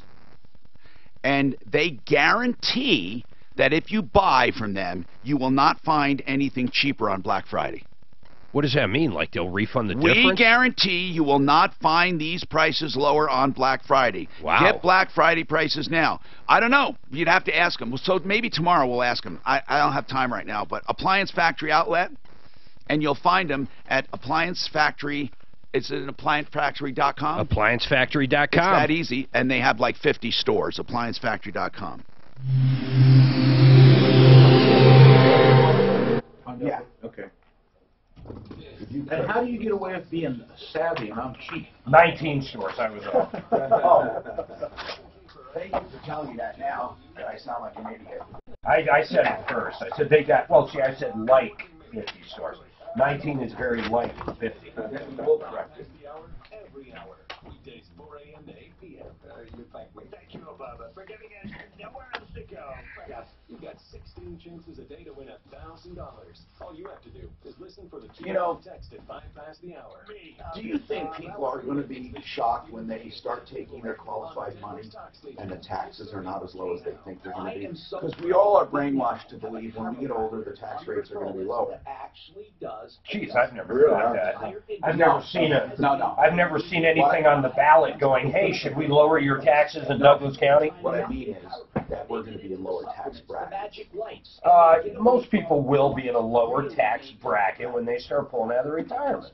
This is a family chiropractic. Don't you think? Because you don't have the rates are up. The brackets. You're not paying. But if the rates up, the brackets, if they go up, even if you're in a lower. Yeah, but when I'm saying when they retire at 60 and they start pulling out at 67 in those 7 years, I still say it's going to be a lot lower. You're not paying your Social Security, which is huge. You're not funding a 401k or an IRA anymore. Your cash flow is going to be, well, no, not necessarily. You're not getting that check though. That's not coming out of your taking. Do you pay Medicaid? Once you start taking Medicaid, do you still pay Medicaid? Do you know? You mean Medicare? Or Medicare? Yeah, you pay supplement. You pay supplement. Once you went to it, do you still pay for it? If you're working, you still pay it. That's what my question. You work for everything. Just like Social Security, I still pay FICA. Yeah, I knew that. Even if I start collecting FICA. Which is bullshit. But on the Medicare, then you actually pay more for Medicare because you have to pay the government for your insurance. Yeah. So you pay a premium to get Medicare. And it doesn't even go in anymore. That's what really sucks on Social Security. What do you mean? I'm saying right now you still pay Social Security, right? You'll never see that money. It doesn't matter. Not all of it. No, you won't see a dime of what you're putting in now because your 10 biggest quarters have already been calculated. You're done and over. 40. Fine. I'm sorry. All right. I don't care if it's. I don't care what it is. His are already calculated and done. I know, but so what? I mean, but you're still paying it. That's my point. You've already capped out. It makes no sense. You're high for others. 35 years. He has the. It's not 30. First of all, you're absolutely wrong. No. Okay, so people that die at 50 years old, what? What do you mean? What? They don't get anything. I wouldn't pull it yet. No, what happens if you start working at 60 and you quit working at 70 and you made $1 million a year? You're telling me they didn't fucking cap out? No, they didn't because you. Pay I don't believe it. I don't fucking believe it. No, but you pay that maximum only for those 10 years. So then what do you get? I don't even know what the argument is. So then what do you get? He's saying you get your average for 10 years. He's saying you're a certain number of quarters. He's saying your Social Security is averaged on 40 years. 35 years. 35 years. There's a certain number of quarters. If you don't work, you don't qualify. He's saying 35 years. No, I didn't. 40 quarters before you start getting any Social Security, right. But they take your highest 35 years. That's right. No, they take your highest quarters, I thought. Highest 35 years. And my point is, if you only work 10 fucking years, then you can't get maximum? No, absolutely not. I don't agree with that. You can't get anything. So you because you cap out at what you contribute. You don't contribute. You don't contribute on $1 million. You contribute Trump pays the same Social Security as I do. I guess I. No, it tops out. Okay. You are all I'm saying is I don't fucking agree. It's lunch. But Mark, it tops out. I understand. What he's saying is, it doesn't matter if you make $10 million. Fine, $150,000 a year for 10 years. He's saying you're not going to get maximum. No, absolutely not. Then how much you going to? I bet you get 98% of maximum. No, absolutely. You won't even get close. I want fucking Eric on. Let's talk to him. You won't even get close. Not on 10 years. Won't even get close. There must be a Social Security fucking calculation. When you talk about maximum, what do you mean, maximum benefit? Right. Well, no. They average your Social Security is your 35 top years of income. So therefore, he's saying if you didn't work 35 years, you can't get maximum. If you work 34 years and made $100 million a year, you're not going to get maximum. Exactly, because you'll That's pay, what he's saying. And maybe you're right, but you're going to get 99.9999%. Absolutely not. Absolutely not. Lunch! Dinner. We need someone from Social Security. Dinner. We need someone from Social Security on. I'm from Social Hi, Tom Martino, your troubleshooter. 303-713-TALK, 713-8255, Bright Light Chiropractic. I've said it enough. I hope you believe me. I pray that you try this guy out, Dr. Mike Hederscheit. He's such a good guy. BrightenYourFamily.com, and it's for chiropractic for your entire family at University and 470. BrightenYourFamily.com. I want to say something. I do not take lightly the people I recommend. And you are, please, welcome to call in on anything you would like, and I will talk to you about it. Any sponsor.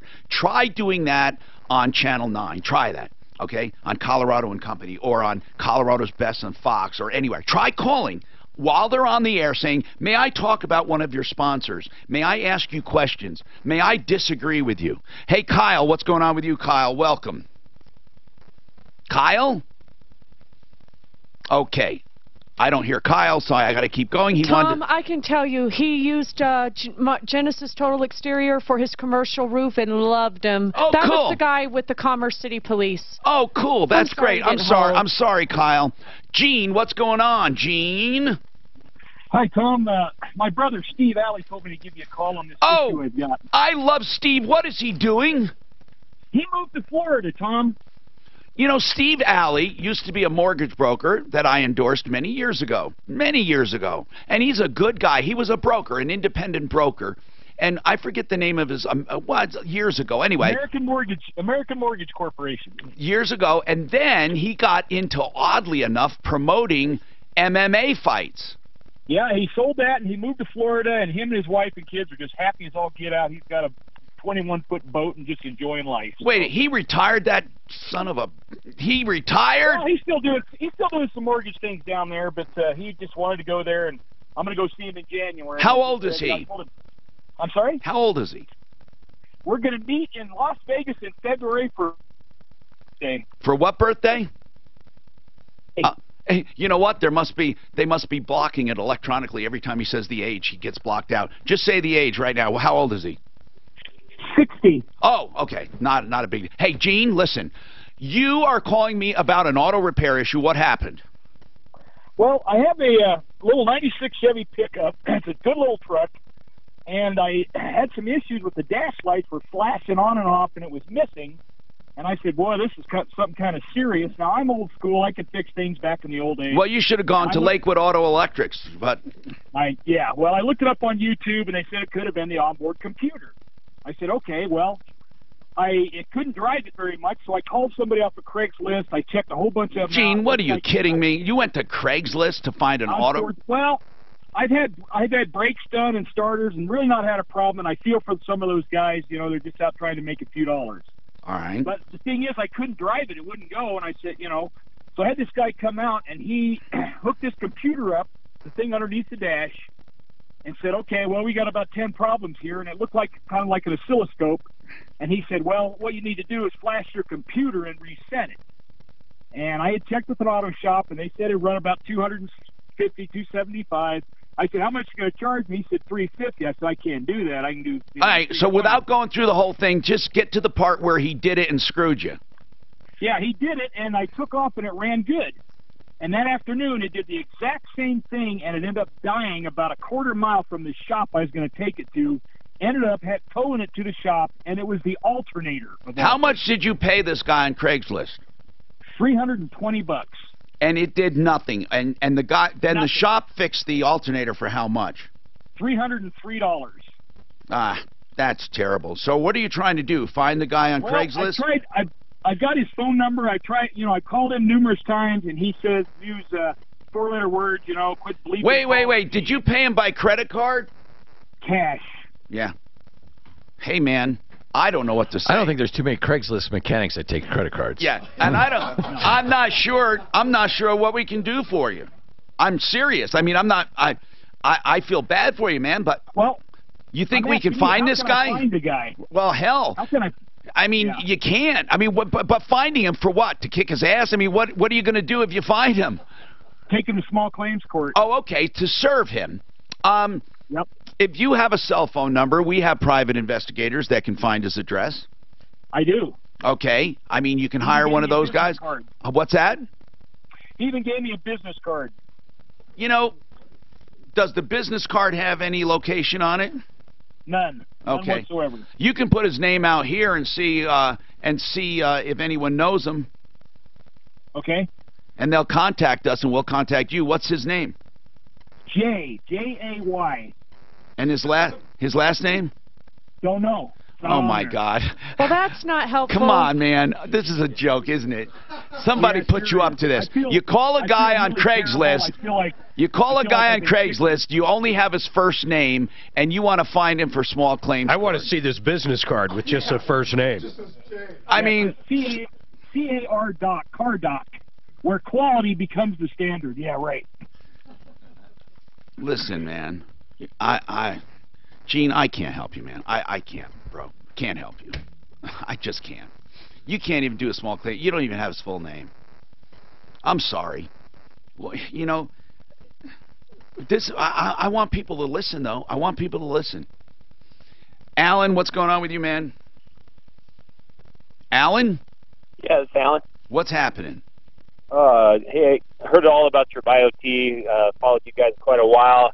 Just wondering if there's any closer location up in the Fort Collins area. If you go to their website, they have a map on there. I don't know, actually. But did you try biot.com? Yeah, I went on the website. And they don't have any docs up there? Well, it wasn't totally clear. I couldn't tell if it was actually an official BioT site or just, you know, one that thought they might be. Well, here's the deal. The BioT website lists each and every single clinic, and that's the way I would do it. And if you can't, remember this. With BioT, you don't really have to go there that much. So, you know, driving isn't the end of the world because you get the most you'll get treatments is maybe every 4 months. Okay. So, and did you look, Suzanne? I did. There was a couple up there with pretty good reviews. Okay, so give them one off the air. Okay. But I'm not sure you were going to the actual website because BioT would actually get you. Is it BioT Medical or BioT? I forget. It's biotmedical.com. Okay, yeah. And Ray, you have an eviction. What's going on, man? Hey, thanks for taking my call. Yes, sir. Through my own admission, I was late paying my rent. Okay. And got my notice. Which notice? There are several notices. The 3-day demand notice. Gotcha. I contacted the rental office to speak with them concerning me paying the fees that I owed. When I went on Friday morning and paid with certified funds. Within the 3 days. It was within the 3 days. No, it was after. It was. Then it doesn't. It was the 4th day. And it doesn't matter. It doesn't matter if you talk to them. It doesn't matter if you prayed with them. It's not going to work. If it's the 4th day, they can proceed. Now, hold on though, because then there is another process where you get to cure. So let's talk about it. 303-713-8255.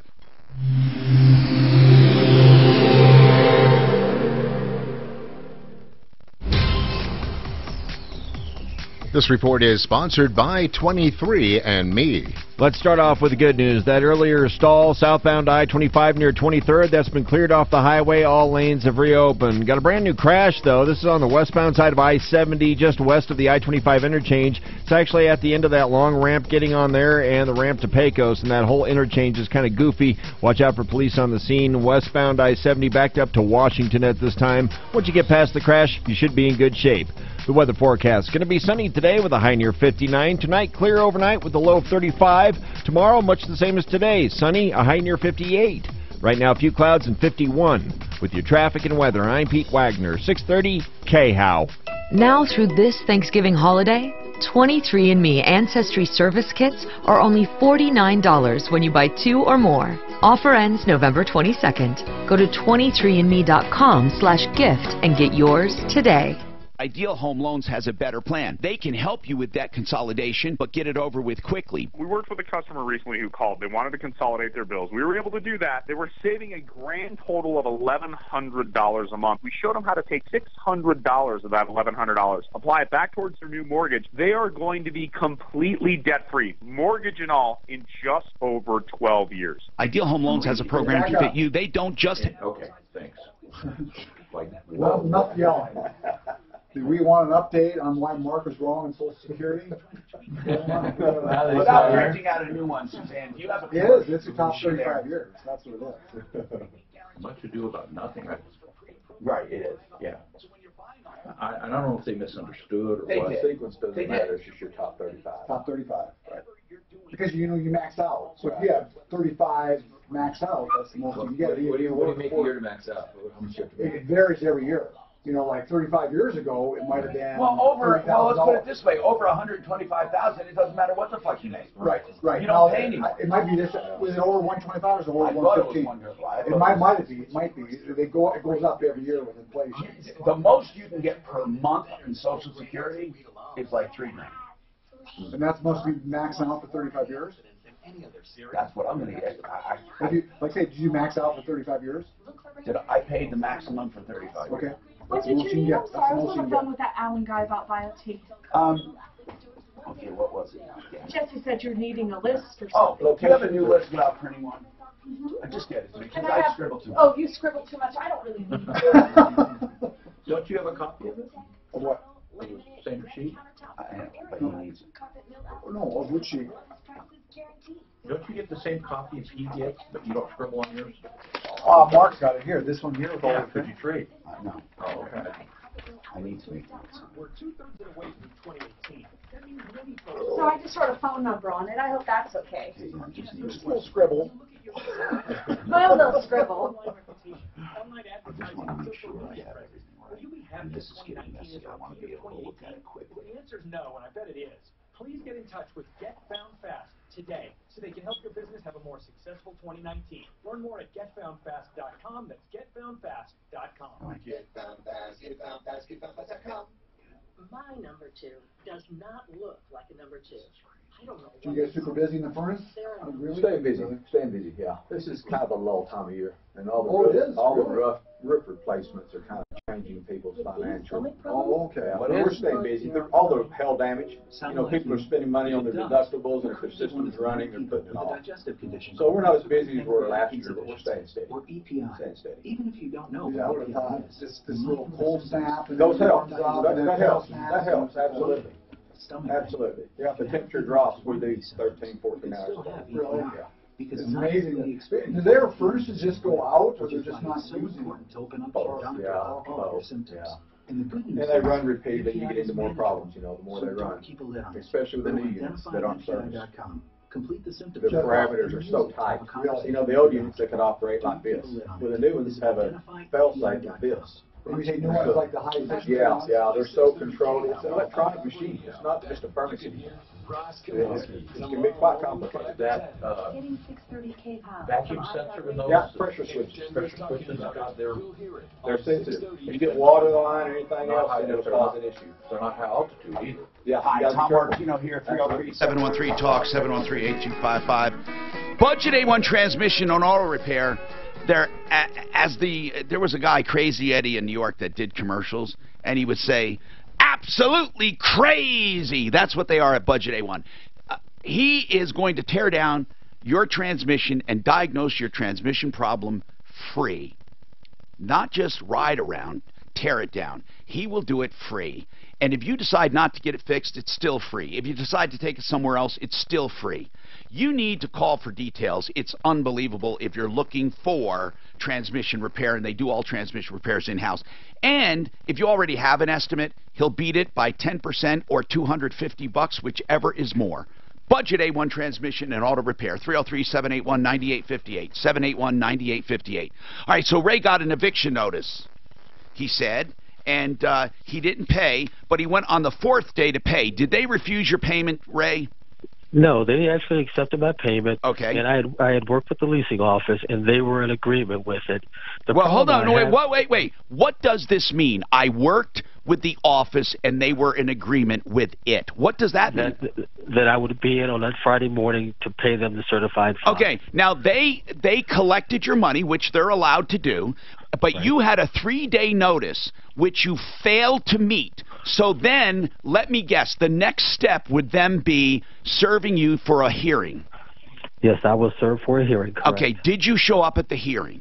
The hearing is taking place on November the 20th. Okay, now I'm not giving you legal advice. I'm just going to tell you about the process. This is information, and here's what it is. At that hearing, the judge is going to see why he should not uphold an eviction. Okay? And that's it. Now, if the judge, if you show up and the judge says, well, we're still going to evict you, all right? Then you're going to get 48 hours or so, and then he's going to issue that actual order to move you the hell out. I guess I understand all that, Tom, but I guess my question is, with them accepting my payment and the rental office agreeing to do this... They didn't agree to anything. If you don't have it in writing, they didn't agree to anything. Okay, Ray, the reason I'm telling you this is not to give you a hard time. I'd rather people have accurate information than be surprised. Okay? So here's the thing. You say they agreed to it. They agreed to take your money. Okay? You paid them on the 4th day. If they were happy with that, they would not have taken you to court. So that's just it, Tom. Yeah. Okay, I'm sorry. When they take you to court, they're going to try to get you out of there, and you tell the judge, Your Honor, I complied, I paid, what the heck's the difference, and then let them make their argument. Okay, this is, if I could just go ahead. Something. When I paid the office, they notified the law firm that the funds had been accepted and no further action was going to be taken. Unfortunately, the person at the law firm had an out-of-office reply, so the law firm did not know that the payment had been then all made. they have to do, if the management company is telling you the truth, all they have to tell the law office is to cancel the appearance, and you'll get a notice that it was vacated. Which is what they told me. I guess my question is concerning the public record aspect of that. If they were notified at 10 o'clock in the morning on a Friday that the payment had been accepted and to dismiss it, but they served me on Monday, and their reasoning for that is that they didn't see it until that Monday, then how do I deal with the public record aspect of this? I don't say there's no eviction on your record. It's not an eviction until it's an eviction. Okay. I mean, there's no eviction. I mean, that's it. I mean, an eviction is when it's ordered. You don't have an eviction, so I don't see what would show up on your record. Okay, I thought that it would show up as a public record that they filed this against me. I don't know if it would, actually. You know, if you want, we could do a background check for you and find out. Hang on. Income is the outcome that matters most in retirement. This guy wants Hi, to see. this is. I've been in retirement planning. I don't see what's going to happen. I mean, yeah, he's right though. It's going to be a pain for him. You'd still be you. What's that? The fact that he was served, is that going to show up as a lawsuit against him that was dropped? Whether you're retired, because it's going to look bad. that can happen. Give me a call. Background check to rent another place. No obligation visit, and I'll show you how. Yes, that's right. At least he doesn't have 7 pages of sexual assault. Security, your 401ks, your IRA. So listen, you know what we ought to do for that guy? I mean, when you know what's there's nothing he can do anyway. There's no way to get it off his record. It's impossible. I'll just go back and talk to him. Retire happy. Retire. We can check for him, yeah. You can reach us at 303-734-1234. Yeah, I don't care about that. We can do it for him. 734-1234. This is not Scott, we had a buy or sell. lady who called that they were living in a motel because they kept not passing background checks. Told us that her husband had someone a raised record with a juvenile, so it's backing it up. They have to pull the background check. checked about 7 pages, starting in 1989, of sexual assaults. It's like, yeah. I had a guy interview with us, and he said, "Do you do residential work?" And I said, "Yes." He said, "Well, I can't go into residential." And I said, "Why?" He said, "I just released off sexual assault charges for the minor." Well, maybe we won't employ you. It's like, at least I guess he's honest about it. That's about all I can say about it. Ankle bracelet. Yeah.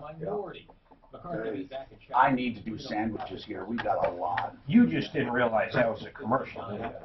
Which is great. I mean, honestly, it's great the fact you didn't even know. What's that? That the appliance factory was a commercial. I didn't even know they were on a referral. Are they on a referral list? Yeah, that's okay. Actually, that's wonderful. Honestly, yes, they are, and that was actually a commercial. Now I understand. What was he upset? I never understood that. He wasn't. He didn't understand why you were calling. He just didn't know. Because and now I understand why. Because when you called, you didn't even know that was a commercial. So that's why he. It's all right. No, actually, I called the store. I called the store about it. I couldn't figure out why I'm getting this email from John.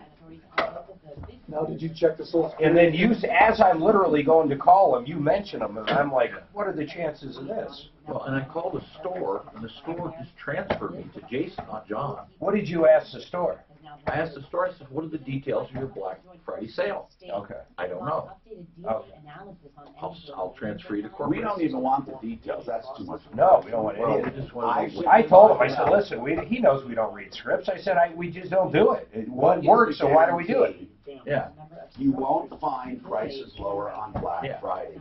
Does he mean at appliance factory? That's right. Or anywhere. Yeah, I just need to know. And I did. I asked him to clarify, so we'll know in a minute. Okay. So maximum Social Security $27.88. So if you, that's what it is. $27.88, not $3,000. Okay, so now how do you calculate? Huh? That's what I meant when I said that. How do you calculate? I mean, since what year you're born? Right. Some are retiring in 2018 at full retirement, 35 years, $27.88. It's nice to get 35. Okay, what happens if it was 30 years? Give me that fucking number compared to that number. I bet it's within 1%. I'll bet you. What do you? Okay, lunch. No, dinner. We'll do dinner. I don't eat lunch. Lunch is a night too. So, calculate it. Well, I don't. I think So now I can't get the answer. Dan, I actually, by the way, Dan, I meant to say almost 4,000. Actually, I'm getting over 4 grand. Or you've been against your kids and stuff, right? No, we're not. Don't fucking get it all messed up. But I'm saying, you understand what I'm saying? 35 years compared to 30. Let's even compare it to 20 years. And you said within 10%. No, now we're 15 years difference. Well, I'd say it's with maximal income. Max income. Right. 200 grand. She's 200. I'd say Thanksgiving holiday. within 10%. Easy. Channel. What do you think? What? Well, Have you ever run an analysis? I'm sorry? Oh, yeah, you can run them. I mean, you can go to Social Security. Then run it. I got to go. I use my password to Social Security and stuff. I don't have So you can't run it. Not now. So I can run it. They allow you to run fictitious. Yeah, how do you run fictitious? Because they already know what you paid in. If you log in, they know what you paid in. Yeah, but when you retire, I've looked everywhere. I can't find one. I can't find one. Okay. I found some, but they don't work. Hi, I'm Tom Martino, your troubleshooter. Welcome to the show. This hour brought to you by MyMoneyEvolution.com. Keep that in mind, MyMoneyEvolution.com. There is a seminar tomorrow, Thursday. And you can be part of it by simply going to MyMoneyEvolution.com, MyMoneyEvolution.com. There is nothing to sell, only to learn. It's about doing away with paying compound interest and converting the debt that you do have to simple interest and then earning compound interest. So you do away with the compound interest you're paying and increase the compound interest you're earning, and then reduce taxes along the way. And the best use of your retirement money. All of that will be discussed with nothing to sell. Nothing. And that is MyMoneyEvolution.com. You couldn't buy anything if you wanted to.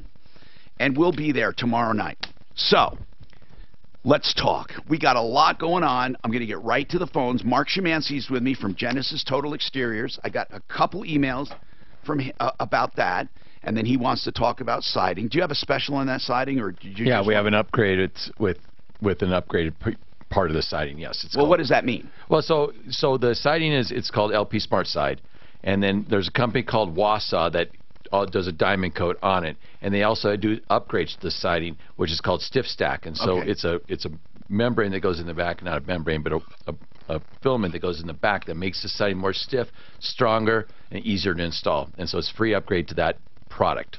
Okay, but but as far as siding itself, right? Okay, the whole siding job, right? You're going to give a free upgrade. What does that mean in value? It's about a 30%. Oh, so well, that's a lot. Right. So it's going to be like a 30% discount off that upgraded siding. Yes. So, yeah. Okay, GenesisTotalExteriors.com. I didn't realize that. Okay, so let's go to Ray. So Ray, you bring up a good point, and here it is. You said, I paid on the 4th day, but at least they canceled the eviction process, but the attorney didn't find out till Monday, so to make a long story short, I was served eviction papers. Now, they dropped the case. That's good news. You don't have to go to court, but you want to know, is there a record of being filed on? Because even though it wasn't an actual eviction, there are records of people being sued. For example, every time I've ever been sued will show up on LexisNexis. Every time I've ever sued anyone will show up on LexisNexis. And then it will be next to it, it'll say dropped, discharged, convicted, or whatever happened. So that's what you're asking. If there is an eviction that was filed, even though it didn't go through, it's going to look bad on your record, and they should never have done it. So here's the deal, though, Ray. All right, here's the deal. The bottom line is this. What are you going to do about it? I mean, really, and I really mean that, what will you do about it? Because if they filed an eviction against you for that hearing, okay, that was filed, and nothing will take it off the public record. It was filed. They can't say they didn't file it. They did file it. They may have filed it before hearing from their manager, and they maybe didn't mean to file it, but it was filed and then later dropped. So even, let's just say it shows up on your record. You're just going to have to explain it. You can have it sealed. Maybe not that, but some things you can have sealed. I mean, some things you can have sealed. But for example, do you know these poor people? Imagine someone falsely accused of sexually assaulting a child. Now, it happens. Let's just say that happens. And a lot of times it'll happen with a stepdaughter who's 14 or 15 getting back at her stepdad, or the wife, ex-wife. I mean, who knows? But let's say that happens and it's dropped. It's still on there. It's still on there as a charge. And, you know, come on. I don't care who you are. If you see a charge or a filing against you for that, even if it was discharged, dismissed, who cares? Everyone will remember it. And that's my point, because I've been in the process of trying to clean up credit to purchase a house here in the upcoming year. And it won't affect your credit report, though. That for sure. Okay. It doesn't. No, it doesn't. You're talking about a background check and a credit report, two different things. If you did not, if you're late on your rent, that'll show up on your credit report, but it has nothing to do with this. This issue will not make your credit report better or worse than it was. So that part put behind you. It's not going to affect you buying a house. Now, Tom, he says he's still going to show up at the court date. Should he? Unless he gets a notice it was dismissed, he should. Oh, I thought he got that notice. No, he never got the notice. No, I've never got the notice, and I was just informed that they dismissed it yesterday. Well, you better, if you don't get notice in writing, it was dismissed, you show up. Okay. But here, Ray, I think I allayed your fears. You said you wanted to make sure you can buy a house. This will not affect you buying a house. Okay. The mortgage company cares about your credit. They don't do a background check. Okay. So that's good news. 303-713-8255. Chris, you wanted to talk about a judgment against you. What's going on with you, Chris? Yeah, Tom, I got a call today regarding these 2000 account that I don't even recall having. They're saying that I owe over $6,000 on it. It was from 2000. She said it was on in collections to 2014. They took it over. They got a default judgment. Well, hold on a second. First of all, if it was in 2000, they can't get a judgment after 6 years. So what are they talking about? When did they take you to court? They never took me to court. That's the thing. Well, hold on. They're saying they took you to court and you didn't show up, and that's how they got a default. But what year did they get the default judgment? Well, here's the thing, Tom. She said that they didn't take me to court. She said if we took everybody to court that owed money, the courts would be full. Well, so then how did they get a default judgment? The only way to get a default judgment is to take you to court and have a judge issue it. Okay. Or child support or something like that. What is this for? She said it's an account that was open in 2000 with the associate. What account? Associates. A credit card? She said it could be a bank account, it could be a car loan, it could be multiple. Do you actually have a judgment on your record? Not that I'm aware of. I purchased a house this year. There was no judgment. Okay, hold on. Let me get this straight. How'd you find out about this so-called judgment? So they actually had a third party call my son. My son answered the phone. They said, we're trying to get, we need you to verify an account for Chris Harone. And, oh, sorry, I shouldn't have used my name. And he called me directly and said, I don't know what this is about. So I called them. They gave me another number to a law firm, and I called the law firm, and that's where I... Was it a 303 or a 720 number? It was a 844. Okay, hold on. How much do they want from you to make this go away? Well, the original amount she's saying is $6,132. Yeah. She said they would settle for $5,136. Here's what you tell them. Okay, listen. It's a scam, okay? Because here's how I know. First of all, if a bill is more than 6 years old, they can't get a judgment. Okay. So when did they say they went to court? She said they took it over in 2014. So they're saying 14 years later. Correct. Yeah, they didn't get a judgment. So here's what I would say. I'd have fun with it. I'd say, you know what? I'd rather that you... What did they say they're going to do about this judgment? They're going to garnish my bank account and my wages. Good. Here's what I would say. You know what? I got loads and loads of money, and I welcome you to garnish my paycheck and my bank account. Okay? So please do it and leave me alone. Because, Chris, if you don't have a judgment, you don't have a judgment. Did you check to see if you had a judgment? Where would I check? I have a credit report. Your credit report. If it's not there, it's not there. Yeah, and I have a LifeLock account, and there's no judgments on that either. They are trying to scam you. Man, I would love... Do you have their number? I do. And do you have the name? She says it's a secretary. I gave her a file number. Or she said she's a not a moderator. Did you have an issue 14 years ago, though? I am curious. Not that I'm aware of. I don't recall. It wouldn't matter. It wouldn't matter. I know it doesn't matter, but I wonder if they just bought it for like 3 pennies and they're trying to collect something. Yeah, it could be ghosting is what he's calling it. That's what Mark is referring to, ghosting. Listen, man, tell them... I've done this once before with people who say they were going to do something. I say, please do it. In fact, I want you to do it immediately if you can, because I don't, I kind of like this stuff. They hate when you don't care. In fact, do you have another phone you can call them while we're listening? Yeah, I do. Okay, I don't want to listen to them necessarily. In other words, you talk to them and tell them what I just said, and I want to hear what they say to you. In fact, if I do hear them, I don't care. But I mean, if you have another phone next to you, I'd like you to call them and say, I made up my mind. I kind of want you. I look forward to you garnishing my wages and my bank accounts because I have loads of money. I won't notice it. Let's just see what they say. Okay, you want me to do that now? Yeah, right now. I do want you to do it right now. I am so excited. This is so cool. Because I hate when people scam people. I love. Thank you for calling Jensen and Evans. This is Samantha. How can I assist you? Yes, Samantha. I'm calling on they called me on a judgment. Oh, were you provided with a file number? I was. Okay, you could give me that number. We'll see what that's about for you. DHE 25589. Okay, just a moment.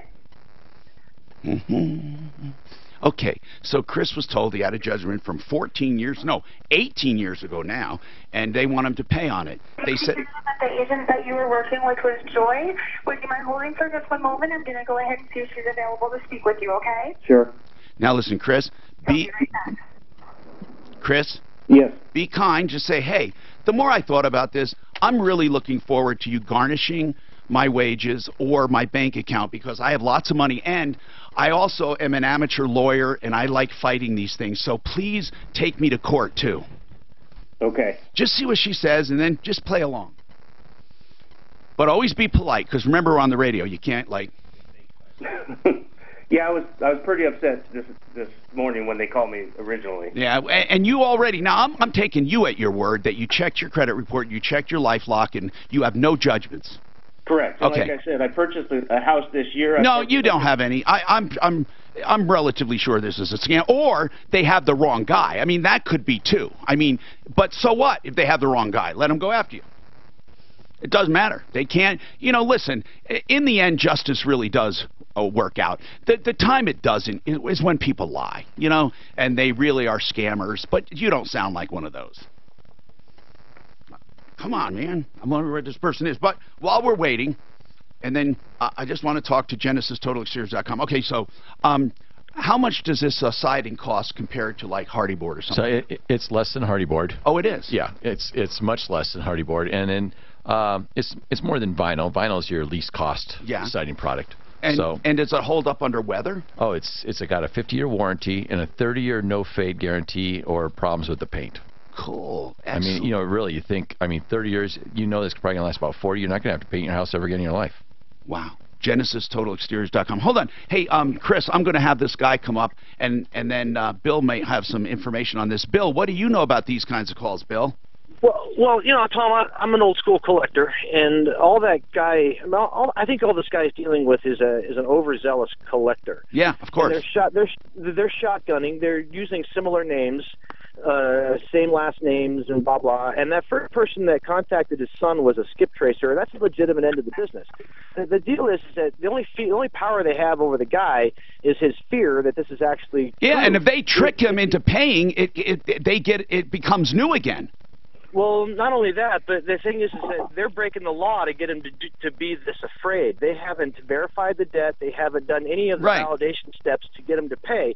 And if they're seeing that they have a default judgment, they're lying, and that's a FDCPA violation because they can't garnish his pay without an actual judgment. Yeah, Bill, what do you do for a living now? Well, like I said, Tom, I'm a bicycle mechanic. I went back to my roots. Hey, would you be able to help us from time to time with collection matters, like consult us? I've already offered to do this for you before in the past, Tom. Do we have your information on file? Yes, you have my resume. Suzanne, Bill wants to help us on stuff like this, so make sure we have his resume, because I don't recall it, and I want to make sure I have it. Bill on line 1. He said he's an old school collector. That's cool. So these guys aren't coming back, Chris? No, they're not. Hold on. I'm wondering if I take a quick break and come back. You know what? Here's what I'm going to do. I'm going to have Suzanne monitor this. Hey, Suzanne, can you monitor him in there? And if they come back on the line, let me know and I'll interrupt, okay? Okay? Hold on. Okay. Hold on. Okay, so Suzanne, talk to him so we can still listen. He's on line 3, Suzanne? Thanks. All right, so I'll take a quick break. 303-713-8255. Listen, Fix It 24/7 has an offer for you on electrical. Fix It 24/7. $19.95 for any electrical problem. They're lowering the price for their electricians. They want to keep them busy. $19.95 to find any electrical problem. Those are the hardest to find. If you have repairs done, they credit you the $19.95. And of course, they do electric and plumbing and heating and cooling. But this special, $19.95 to find any electrical problem. Fix It 24/7. 720-526-3939. This report is sponsored by 23andMe. Yes. Seeing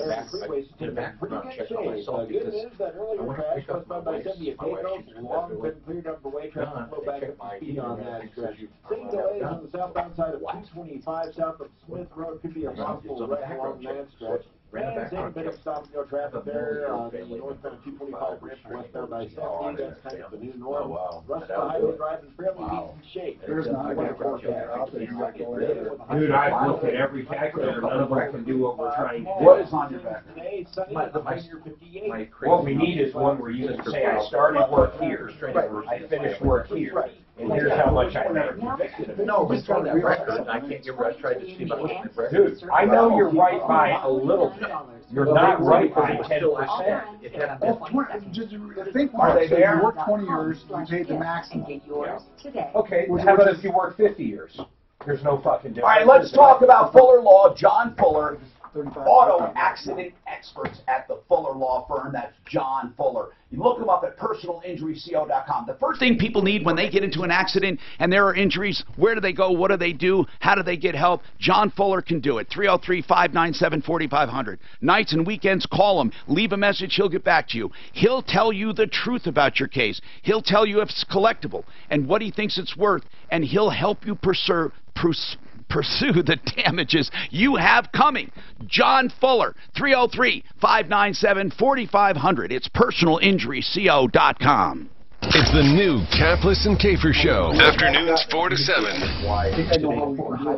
If your son or daughter who just started working goes into Social Security, and I think they can Looks like Amazon's not coming to Denver. Awesome. I think they might be able to get government's health care. Aurora Orthodontics and TMJ, if you're looking for a beautiful smile without surgeries, without extractions, without years and years of orthodontics, or without $60,000 in cosmetic dentistry, $30,000 just for front teeth, you can go to Dr. Kent Lawson, the new orthodontics, and get a completely beautiful new smile, plus cure sleep apneas, and TMJ because he aligns your jaw properly in just 2 years. That's complete beautiful smile with straight aligned jaw, and they use these expanders in your mouth that slowly straighten your teeth, and then Invisalign braces. 303-690-0100. You will not find a better system that does it faster and cheaper. Just a couple $1,000s, a few thousand, compared to the many, many, many of thousands for cosmetic dentistry. 303-690-0100. All right, so is Chris still on hold? Is he still on hold? So I'll take him. Let's just see. Let's see if he's talking to him. Chris? Yeah, I'm here. Are you still on hold? No, they actually came back and said she was working with another client who would call me back. Okay, well, you need to, if you can record whatever happens, I'd love to play it for my audience because, or our audience.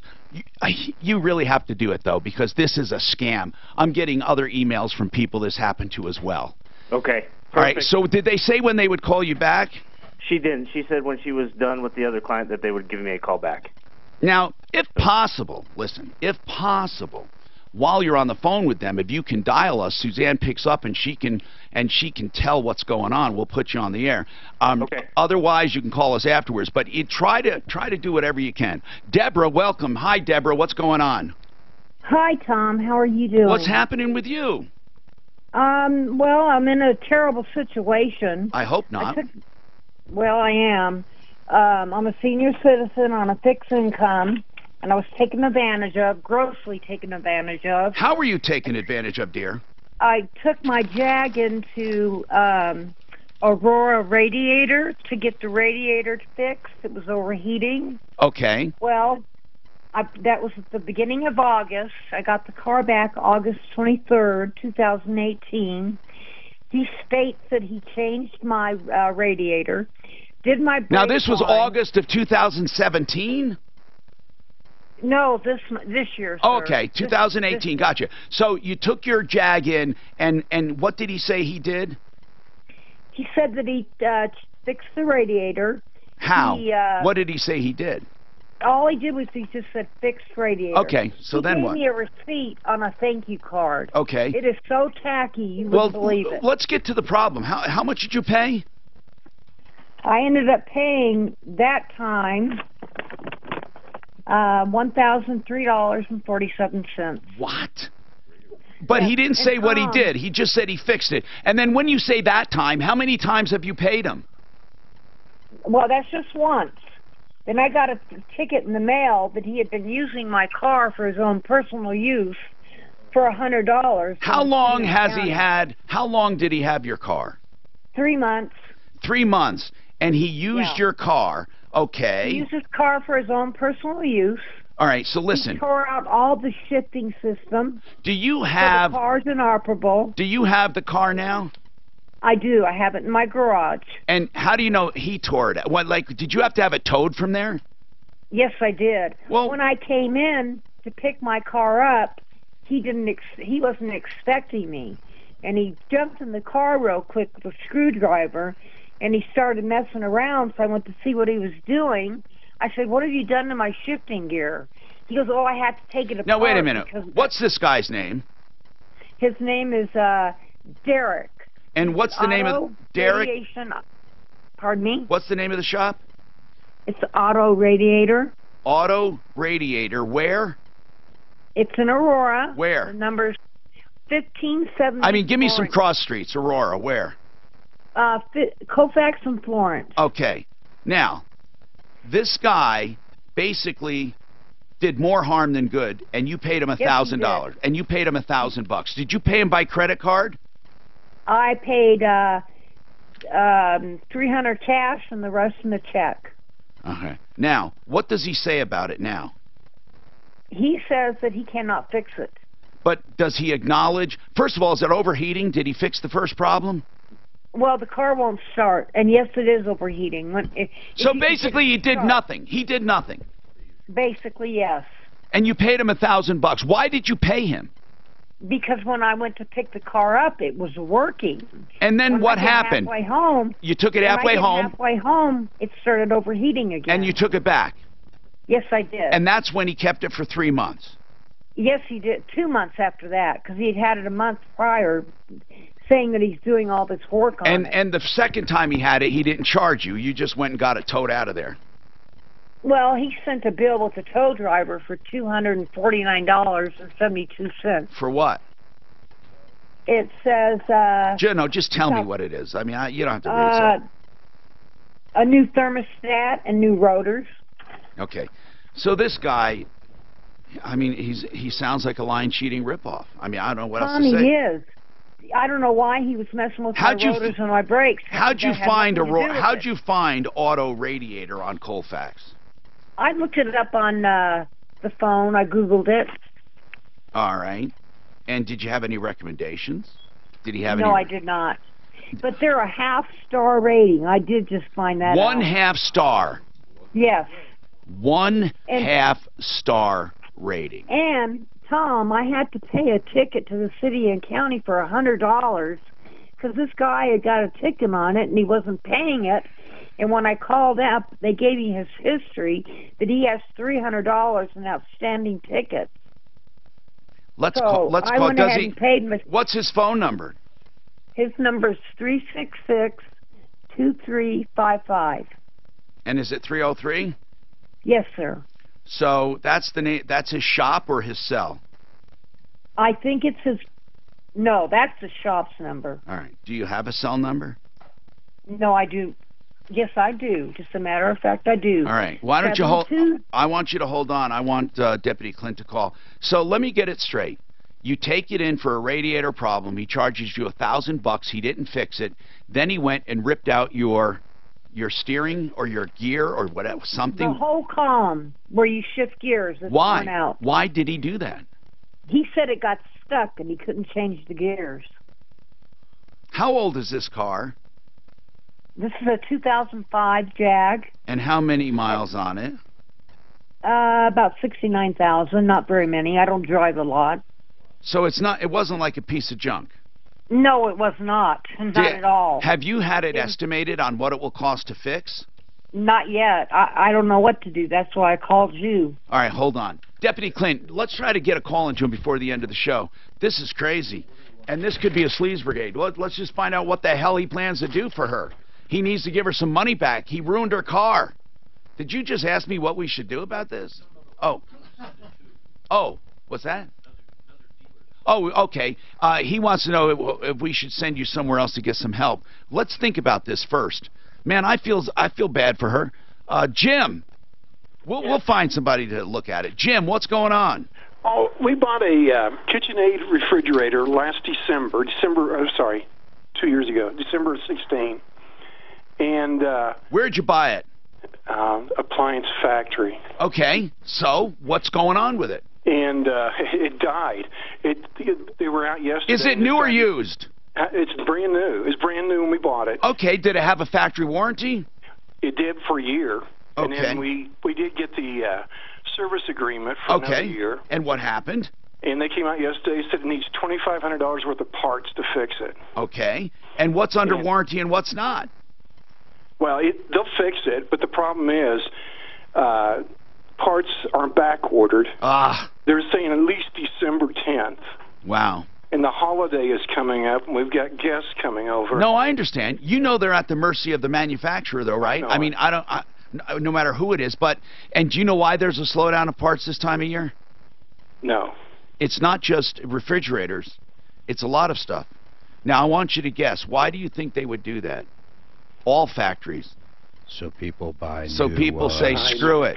I'm going to get something new. We're getting close to that. No, I'm serious, Jim. But hold on. But Appliance Factory is willing to fix it under warranty with $2,500. You know, service agreement, but yeah, it's going to be. But it's going to be until December. At least the parts are back ordered. They're just guessing December 2. What do you want to happen then? What do you? Well, what I'm getting at is that the machine, the refrigerator's 22 months old. What are you getting at? Well, I think they got to replace it. After 2 years.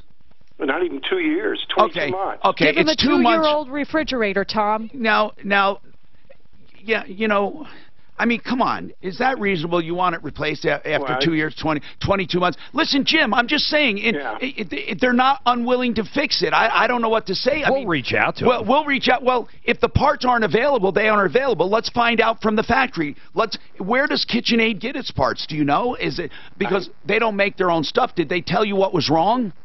No, they did not tell me what was wrong. Well, let's call and find out exactly what's wrong. I mean, you know, this happens sometimes under warranties. I don't know what to say. If they... It couldn't happen at the worst time of year. Maybe they can put some, pressure on KitchenAid. Yeah, that's what I just, my position is 22 months old. The refrigerator should last more than 22 months. Jim, that's why there are warranties. I mean, God only knows. I mean, of course it should. Okay, yes, it should. But no matter where you buy it, Jim, they're not going to replace it after 2 years. They're not going to do it. And I know it's 22 months, so it's 2 months short. But the thing is 2 years old. What I'm saying is no one would replace it. Now, if in fact they couldn't fix it or refuse to fix it or the damn thing is defective and can't operate normally, then yeah, I would say replace it. We've done that before with people who've had defective electronics and defective stuff. But to be clear here, they say they want to fix it and the parts are delayed. Let's verify if they can. Let's find out exactly what's wrong. But what did they say? What parts are bad? Did they tell you? Yeah, the wiring harness. There's a inverter that works the lights inside the refrigerator that's gone. Why? Why do these things go bad? Well, the technician implied it's a problem with that refrigerator. The wiring harness is. Okay. Well, that's good to know. And it would have been nice if you had done some research beforehand. Here's the problem, Jim. Here's the problem. You know, take all of these brands, and it doesn't mean anything because you can narrow them down to about 3 manufacturers. Okay. Except for the high ends. They all make parts for each other. I mean, it's like, I don't, like with compressors, there are only a few companies that make compressors for everyone. And so really you're buying a design and a box. Right. But what I'll have Mark reach out and let's verify first if the person doing the ordering, you know, exactly how long it's going to be and what's going on. I talked to him this morning, and that's the information I got. All right. Well, that's probably it. But you know what? Yeah. Here's the deal. Unfortunately, this is a problem across the nation when it comes to parts, especially this time of year. It's a terrible thing what happens. Did you call Deputy Clint on that? No, nobody answer or leave a message. Anyway, we'll talk about that. This is this woman says she went out. I just the story is kind of unbelievable. A auto radiator on Colfax. He charged her $1,000. Basically ruined her car and says, "I don't know how to fix it." What do you do with clowns like this? What do you do? He has a half-star rating. You know, some of that's on you, Deborah, for not doing your research and for not using referrallist.com. What can I tell you?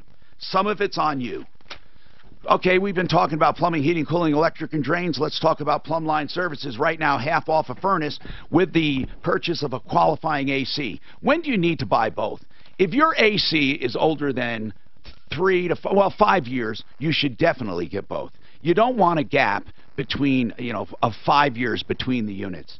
And if you get an upgrade, you get the furnace half off. You have to call for details. This is a real deal on qualifying furnaces, and it's subsidized by Carrier, so it's a real deal between Carrier and Plumline. They also, of course, will do financing 18 months and 10 years parts and labor warranty. 303-586-1086. 586-1086. PlumlineServices.com. This is Denver's talk station, 630 KHOW, an iHeart radio station with Russ Kaminsky Mornings. Capless and K. Discussion with Mark about Social Security. ApprovalReverse.com. That is a mortgage company that does only reverse loans. Now that's the one I trust to tell you the truth. And the truth is, reverse loans are good for few. Not for all, for few. Because sometimes people have equity in their home and they can use it. They can use it for repairs, a line of credit, a monthly payment. But sometimes they want to leave that equity to someone, and it's not a good idea. They'll analyze your situation and make the proper recommendation. And if you do need a reverse loan, you won't find anyone better to get it through. ApprovalReverse.com. 303-771-3528. 771-3528. From the Fox Business Network, stocks have turned lower in afternoon trading. His name doesn't comment. The site. Yeah, is Derek there? No. When's he gonna be there? I don't know. Let's just give out the number. Do you have his cell number? She had his cell. She didn't know. You know, an Apple, do you? An Apple? Here. No, I'm saying stock. She did get the car towed out there. Yeah, I did. We should have evaluated maybe Pro Auto. Really? The ride-sharing companies Pro Auto. launched a new Uber Rewards program that No, will provide she's too far away. We need to find somebody closer. What do you think they should let me look at here? including New York, Miami, Washington, D.C., I mean, they got just... Then Uber will roll it out to all U.S. riders over the No, coming months. 5%. Not yet. You see the market was up like 150, now it's down like. When the Fox Okay, Business report I'm lucky to get through what I have, and then I'll They're figure it they- out. Okay. Toward the end. They might have wiped out their gains for the year. Really? What did they drop today? They're at 187 now. 1 year ago, they were 171. One savings account with one of the nation's best savings rates. They're within 5%. Wow, I thought they would have went up this morning. One of the nation's HCLP had a good day, though. Opened online at a Capital One location or from It's over 70. That's banking reimagined. Was that because of the For dividend? consumers only. Offered by Capital One. No. Copyright 2018 Capital One. You know what it is? Natural gas is way up there. Natural gas has went up 50% in the last 2 weeks. Wow. I didn't realize, but most of my wells have natural gas wells associated with them. Just because most oil and stuff. Is that an offshoot of it? Yeah, of oil, right, yeah. 9,000 troops to the border. Wow. Unless they're so far away from the pipeline. I want to cash out as soon as possible. I got stuff wasted. I want to cash out. I never want to learn that trade again. Sunny, a high near 58. Right now, few clouds and 54. Crony capitalism. 630 KHOW. Now through this Thanksgiving What? holiday. Did you know that Hillary dressed up in blackface and no one made a word of it? When? Really? Yeah, look it up. Hillary in blackface. Look it up. At a party when he was governor of Arizona. Of Arkansas. Wow. Yeah, but you know it's funny. They went 25 years into other people's backgrounds. Hi, Tom Martino. Mark Trenner, Trenner Law. If you're looking for someone for intellectual property, meaning you invented something, you have a trademark, a patent, you want to get it protected, Trenner Law. He's local, and he is someone who will deal with you directly instead of these nameless, faceless sites online that rip you off. Don't go to those 1-800-INVENTION places.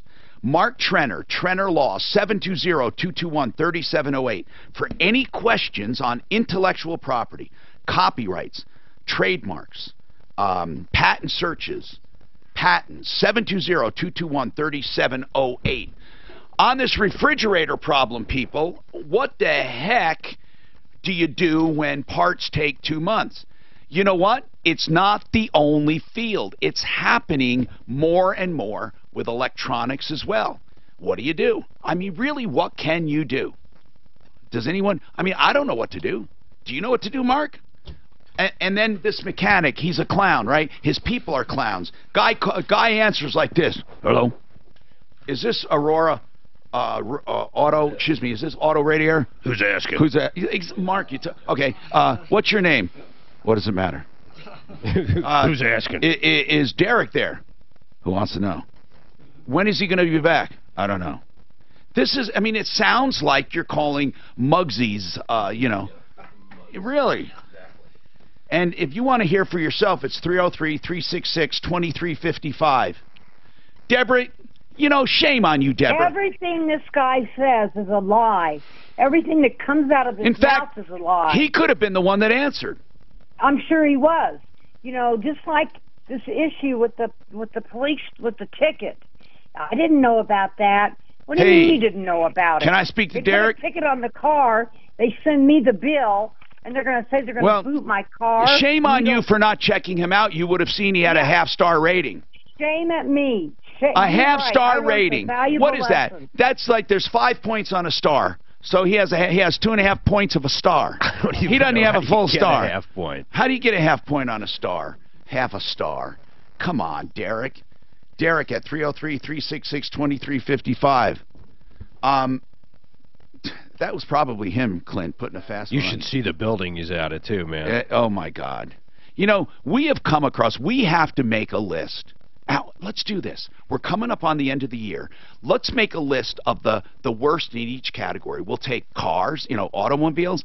We'll take what other, like home services? Contractors. Although, okay, yeah, let's do that. We'll have a list, and we'll do our all bad list for the year. Tim, you have a question for me. Go ahead, sir.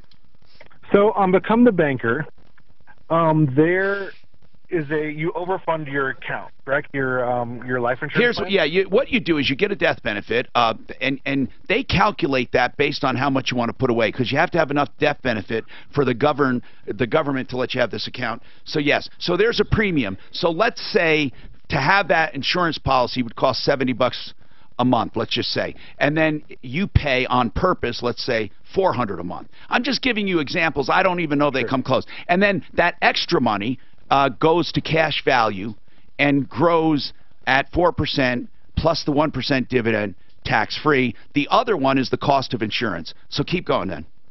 So let's say I want to take out all the money that I have overfunded and just walk away. Right. What's your question? Yeah. That's my question. So okay.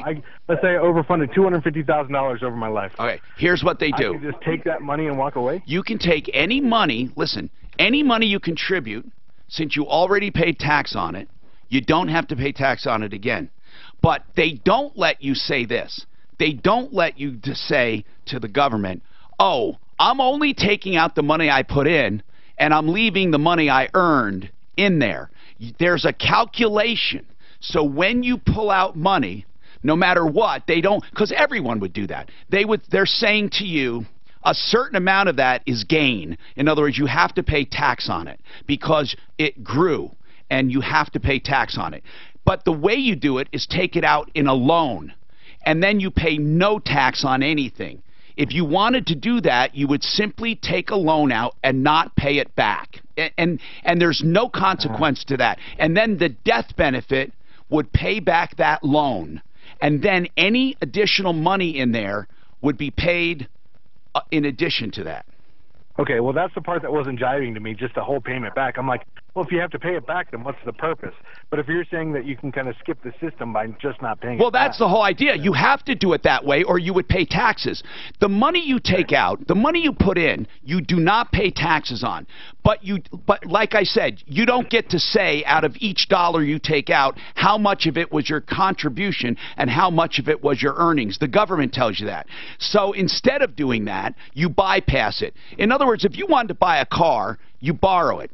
And then, if you're young enough, you pay it back with high interest on purpose. Like you're being charged 4% for that policy loan, so you would pay yourself back, let's say 12%, and then an additional 8% goes to your cash value.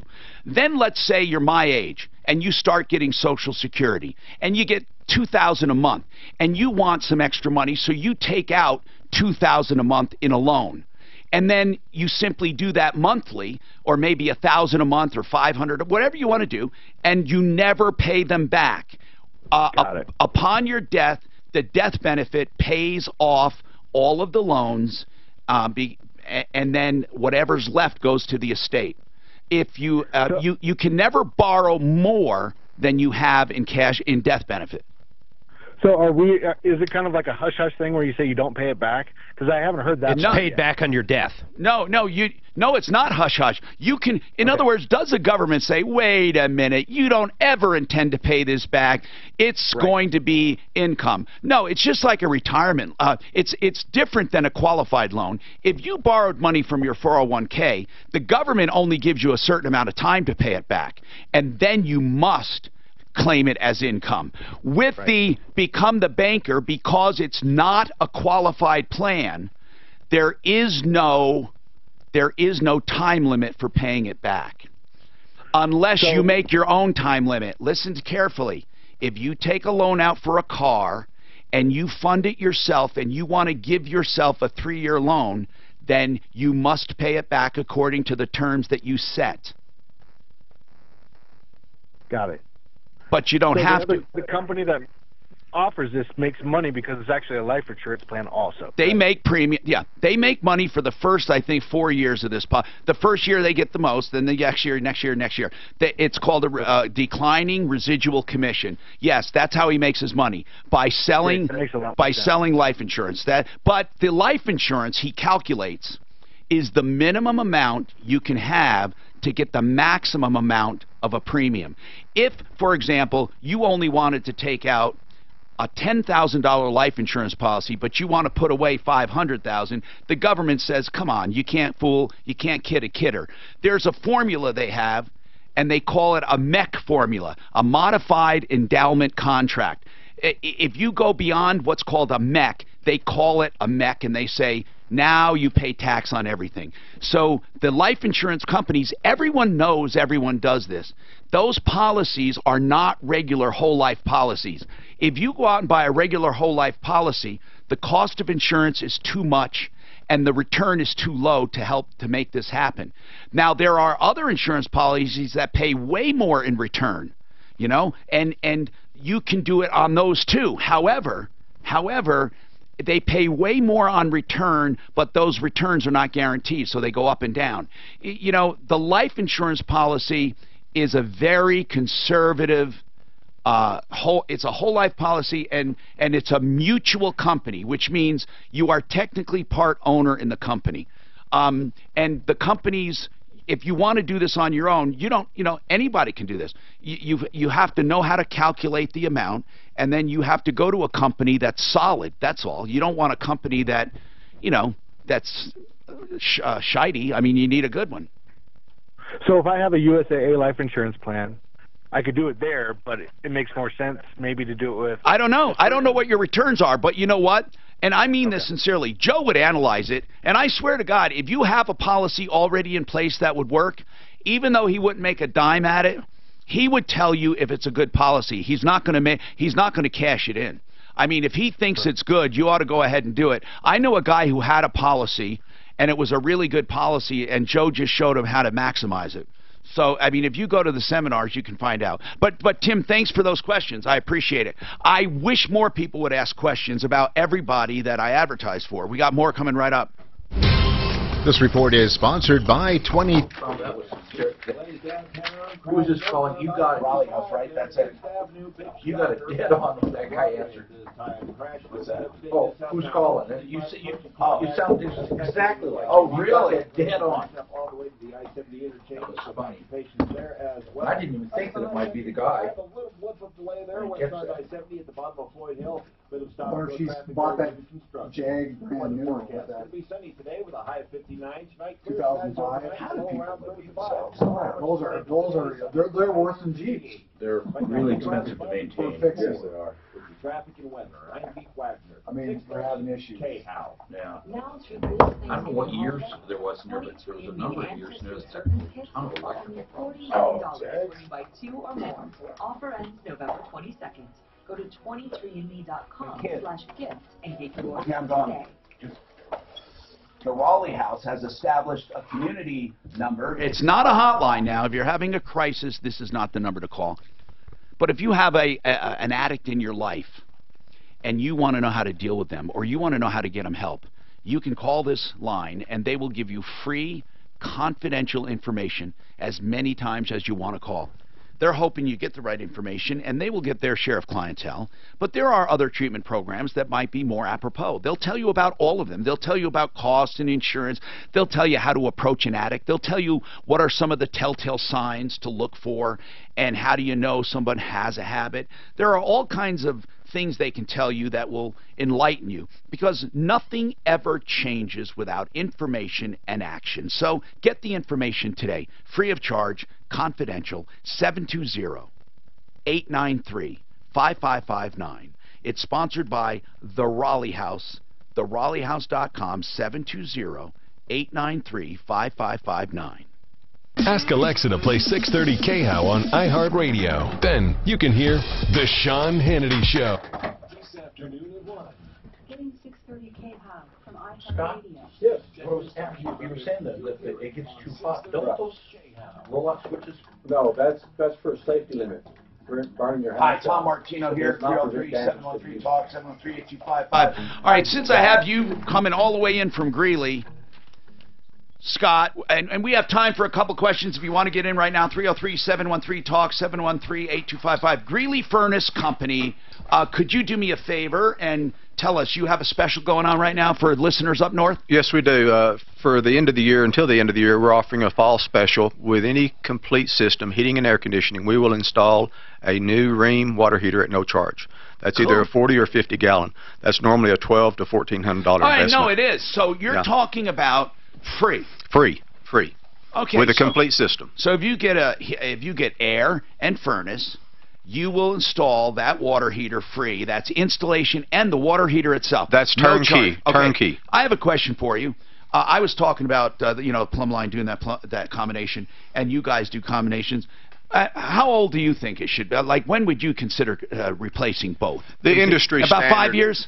No, so the industry standard is 10 to 14 years. Oh, really? For a system. Yes. No. What I mean is the difference. You mean what I mean is, when would you consider doing both? If you need a furnace, when would you consider also doing the air? What is the differential? Today, I would consider doing them both simply because of the refrigerant regulations and the requirement to outlaw R22 refrigerant. So with the new refrigerant 410A, if you go ahead and replace the furnace alone, and you then have to come back and replace that air conditioner, it's going to be more. It's going to be more. It's going to be more. But if your system's like, let's say your system's 15, or you replaced your furnace and your air conditioner, what is a comfortable differential in years between the two units? Do you know what I'm saying? The differential? Not really. Okay, not everyone gets heating and air at the same time. Correct. Okay. Correct. So you may have a furnace 5 years old, and you may have an AC 10 years old. Correct. At what point do you think that differential starts pulling one down or the other, where it's probably a 5-year range? Would be my guess. Yeah. Like, in other words, if your air conditioner is 5 years old, and your furnace starts going out, you would consider both of them. With the refrigerant requirements today, yes. There are alternative refrigerants, though, that can get that 5-year system into the 10 or 15-year lifespan. So what refrigerants are being outlawed? Not the new R22. And that's a relatively new one, right? No, the R22 is the old. Right. Okay. It's the old. But I thought all of them had been replaced by now. No, R22 is still available. You just cannot bring in new product into the country. But we still recycle, reclaim, and reuse R22. So when were those new refrigerants, when did they start getting used? Probably 10 to 15 years ago. I was with Icor manufacturer for several years, and they developed refrigerants. So about 10 or 15, we had the new units taking hold. Which was the 410A, and you heard it back in the day with Puron, with Carrier. And you can't take the old systems and put the new refrigerant in it. You can. They are compatible refrigerants. Say 410A, which is a product done by Icor, it is a direct replacement for R22. Oh, and where contractors get in trouble, they try to mix the refrigerants.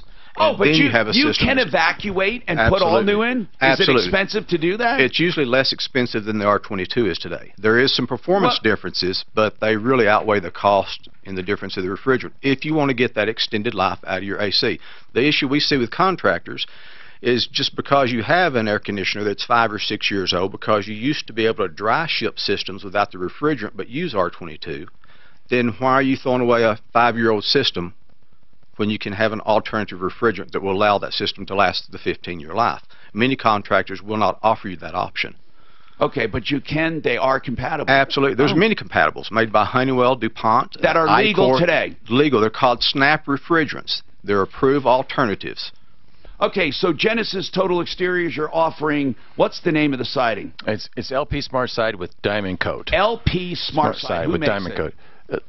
Louisiana Pacific. Okay, so basically, on the Mamma Jamma, the upgraded one, you're getting the equivalent of 30% off because you're getting the upgrade without any additional cost. That's correct. Are you still busy doing other things? Yeah, I mean, there's, roofing going crazy? Yeah, roofing's still going crazy, and people haven't, called in their claims. It's been a unique year because of storms. Why aren't they calling in claims? I think because, people are they're busy doing other things, and also they think, oh, I'll just wait and do it later, and then they put it off. Nothing's leaking. But they only have a year to.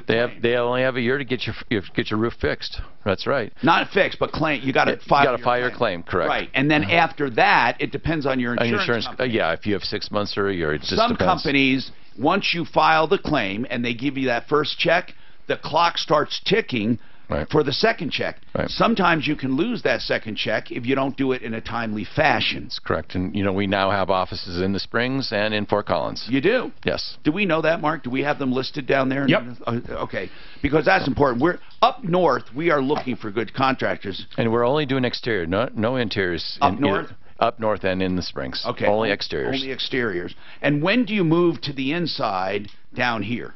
Well, I got a full-time rep. That's all he does all year round. So you're doing that all year, but mostly in the bad weather, you guys do a lot of interior stuff. Yeah, we do more. We can switch people over from the outside, correct. Are people doing more basements or more kitchens? Or bathrooms. Bathrooms right now. Are big? Yep, bathrooms are the number one thing we're doing right now on the inside of people's houses. Bathrooms, they're funny. They're funny because there's not a lot to them as far as square footage. But, man, do they make a difference when you show a home. Frank Duran, the real estate man, says that if those bathrooms are old and ratty, people they just can't stand it. They can't stand the house. Yeah. Now, if flippers are coming in or people that just want to redo a house, that's a different story. Correct. But bathrooms are really important. But per square foot, aren't they some of the most expensive square foot? Oh, yeah. I mean, you're looking at all your tile costs and your countertop and costs. Your plumbing fixtures and all of that. Yes, yeah, the fixtures are expensive. So don't forget, folks, referralist.com for all of your needs. We really care. We really please these people, and we stand behind it. Also, of course, tune in to the radio show again tomorrow at 10, and save all your problems for me. It's never been easier to... Are you still up? Yes. You want to go down? Sign up for the fan club because all new members win up to $1,000 fan play or other great prizes. I've read more than one email asking if we got so-and-so fired. Plus, provide a valid email address and you'll receive an extra $5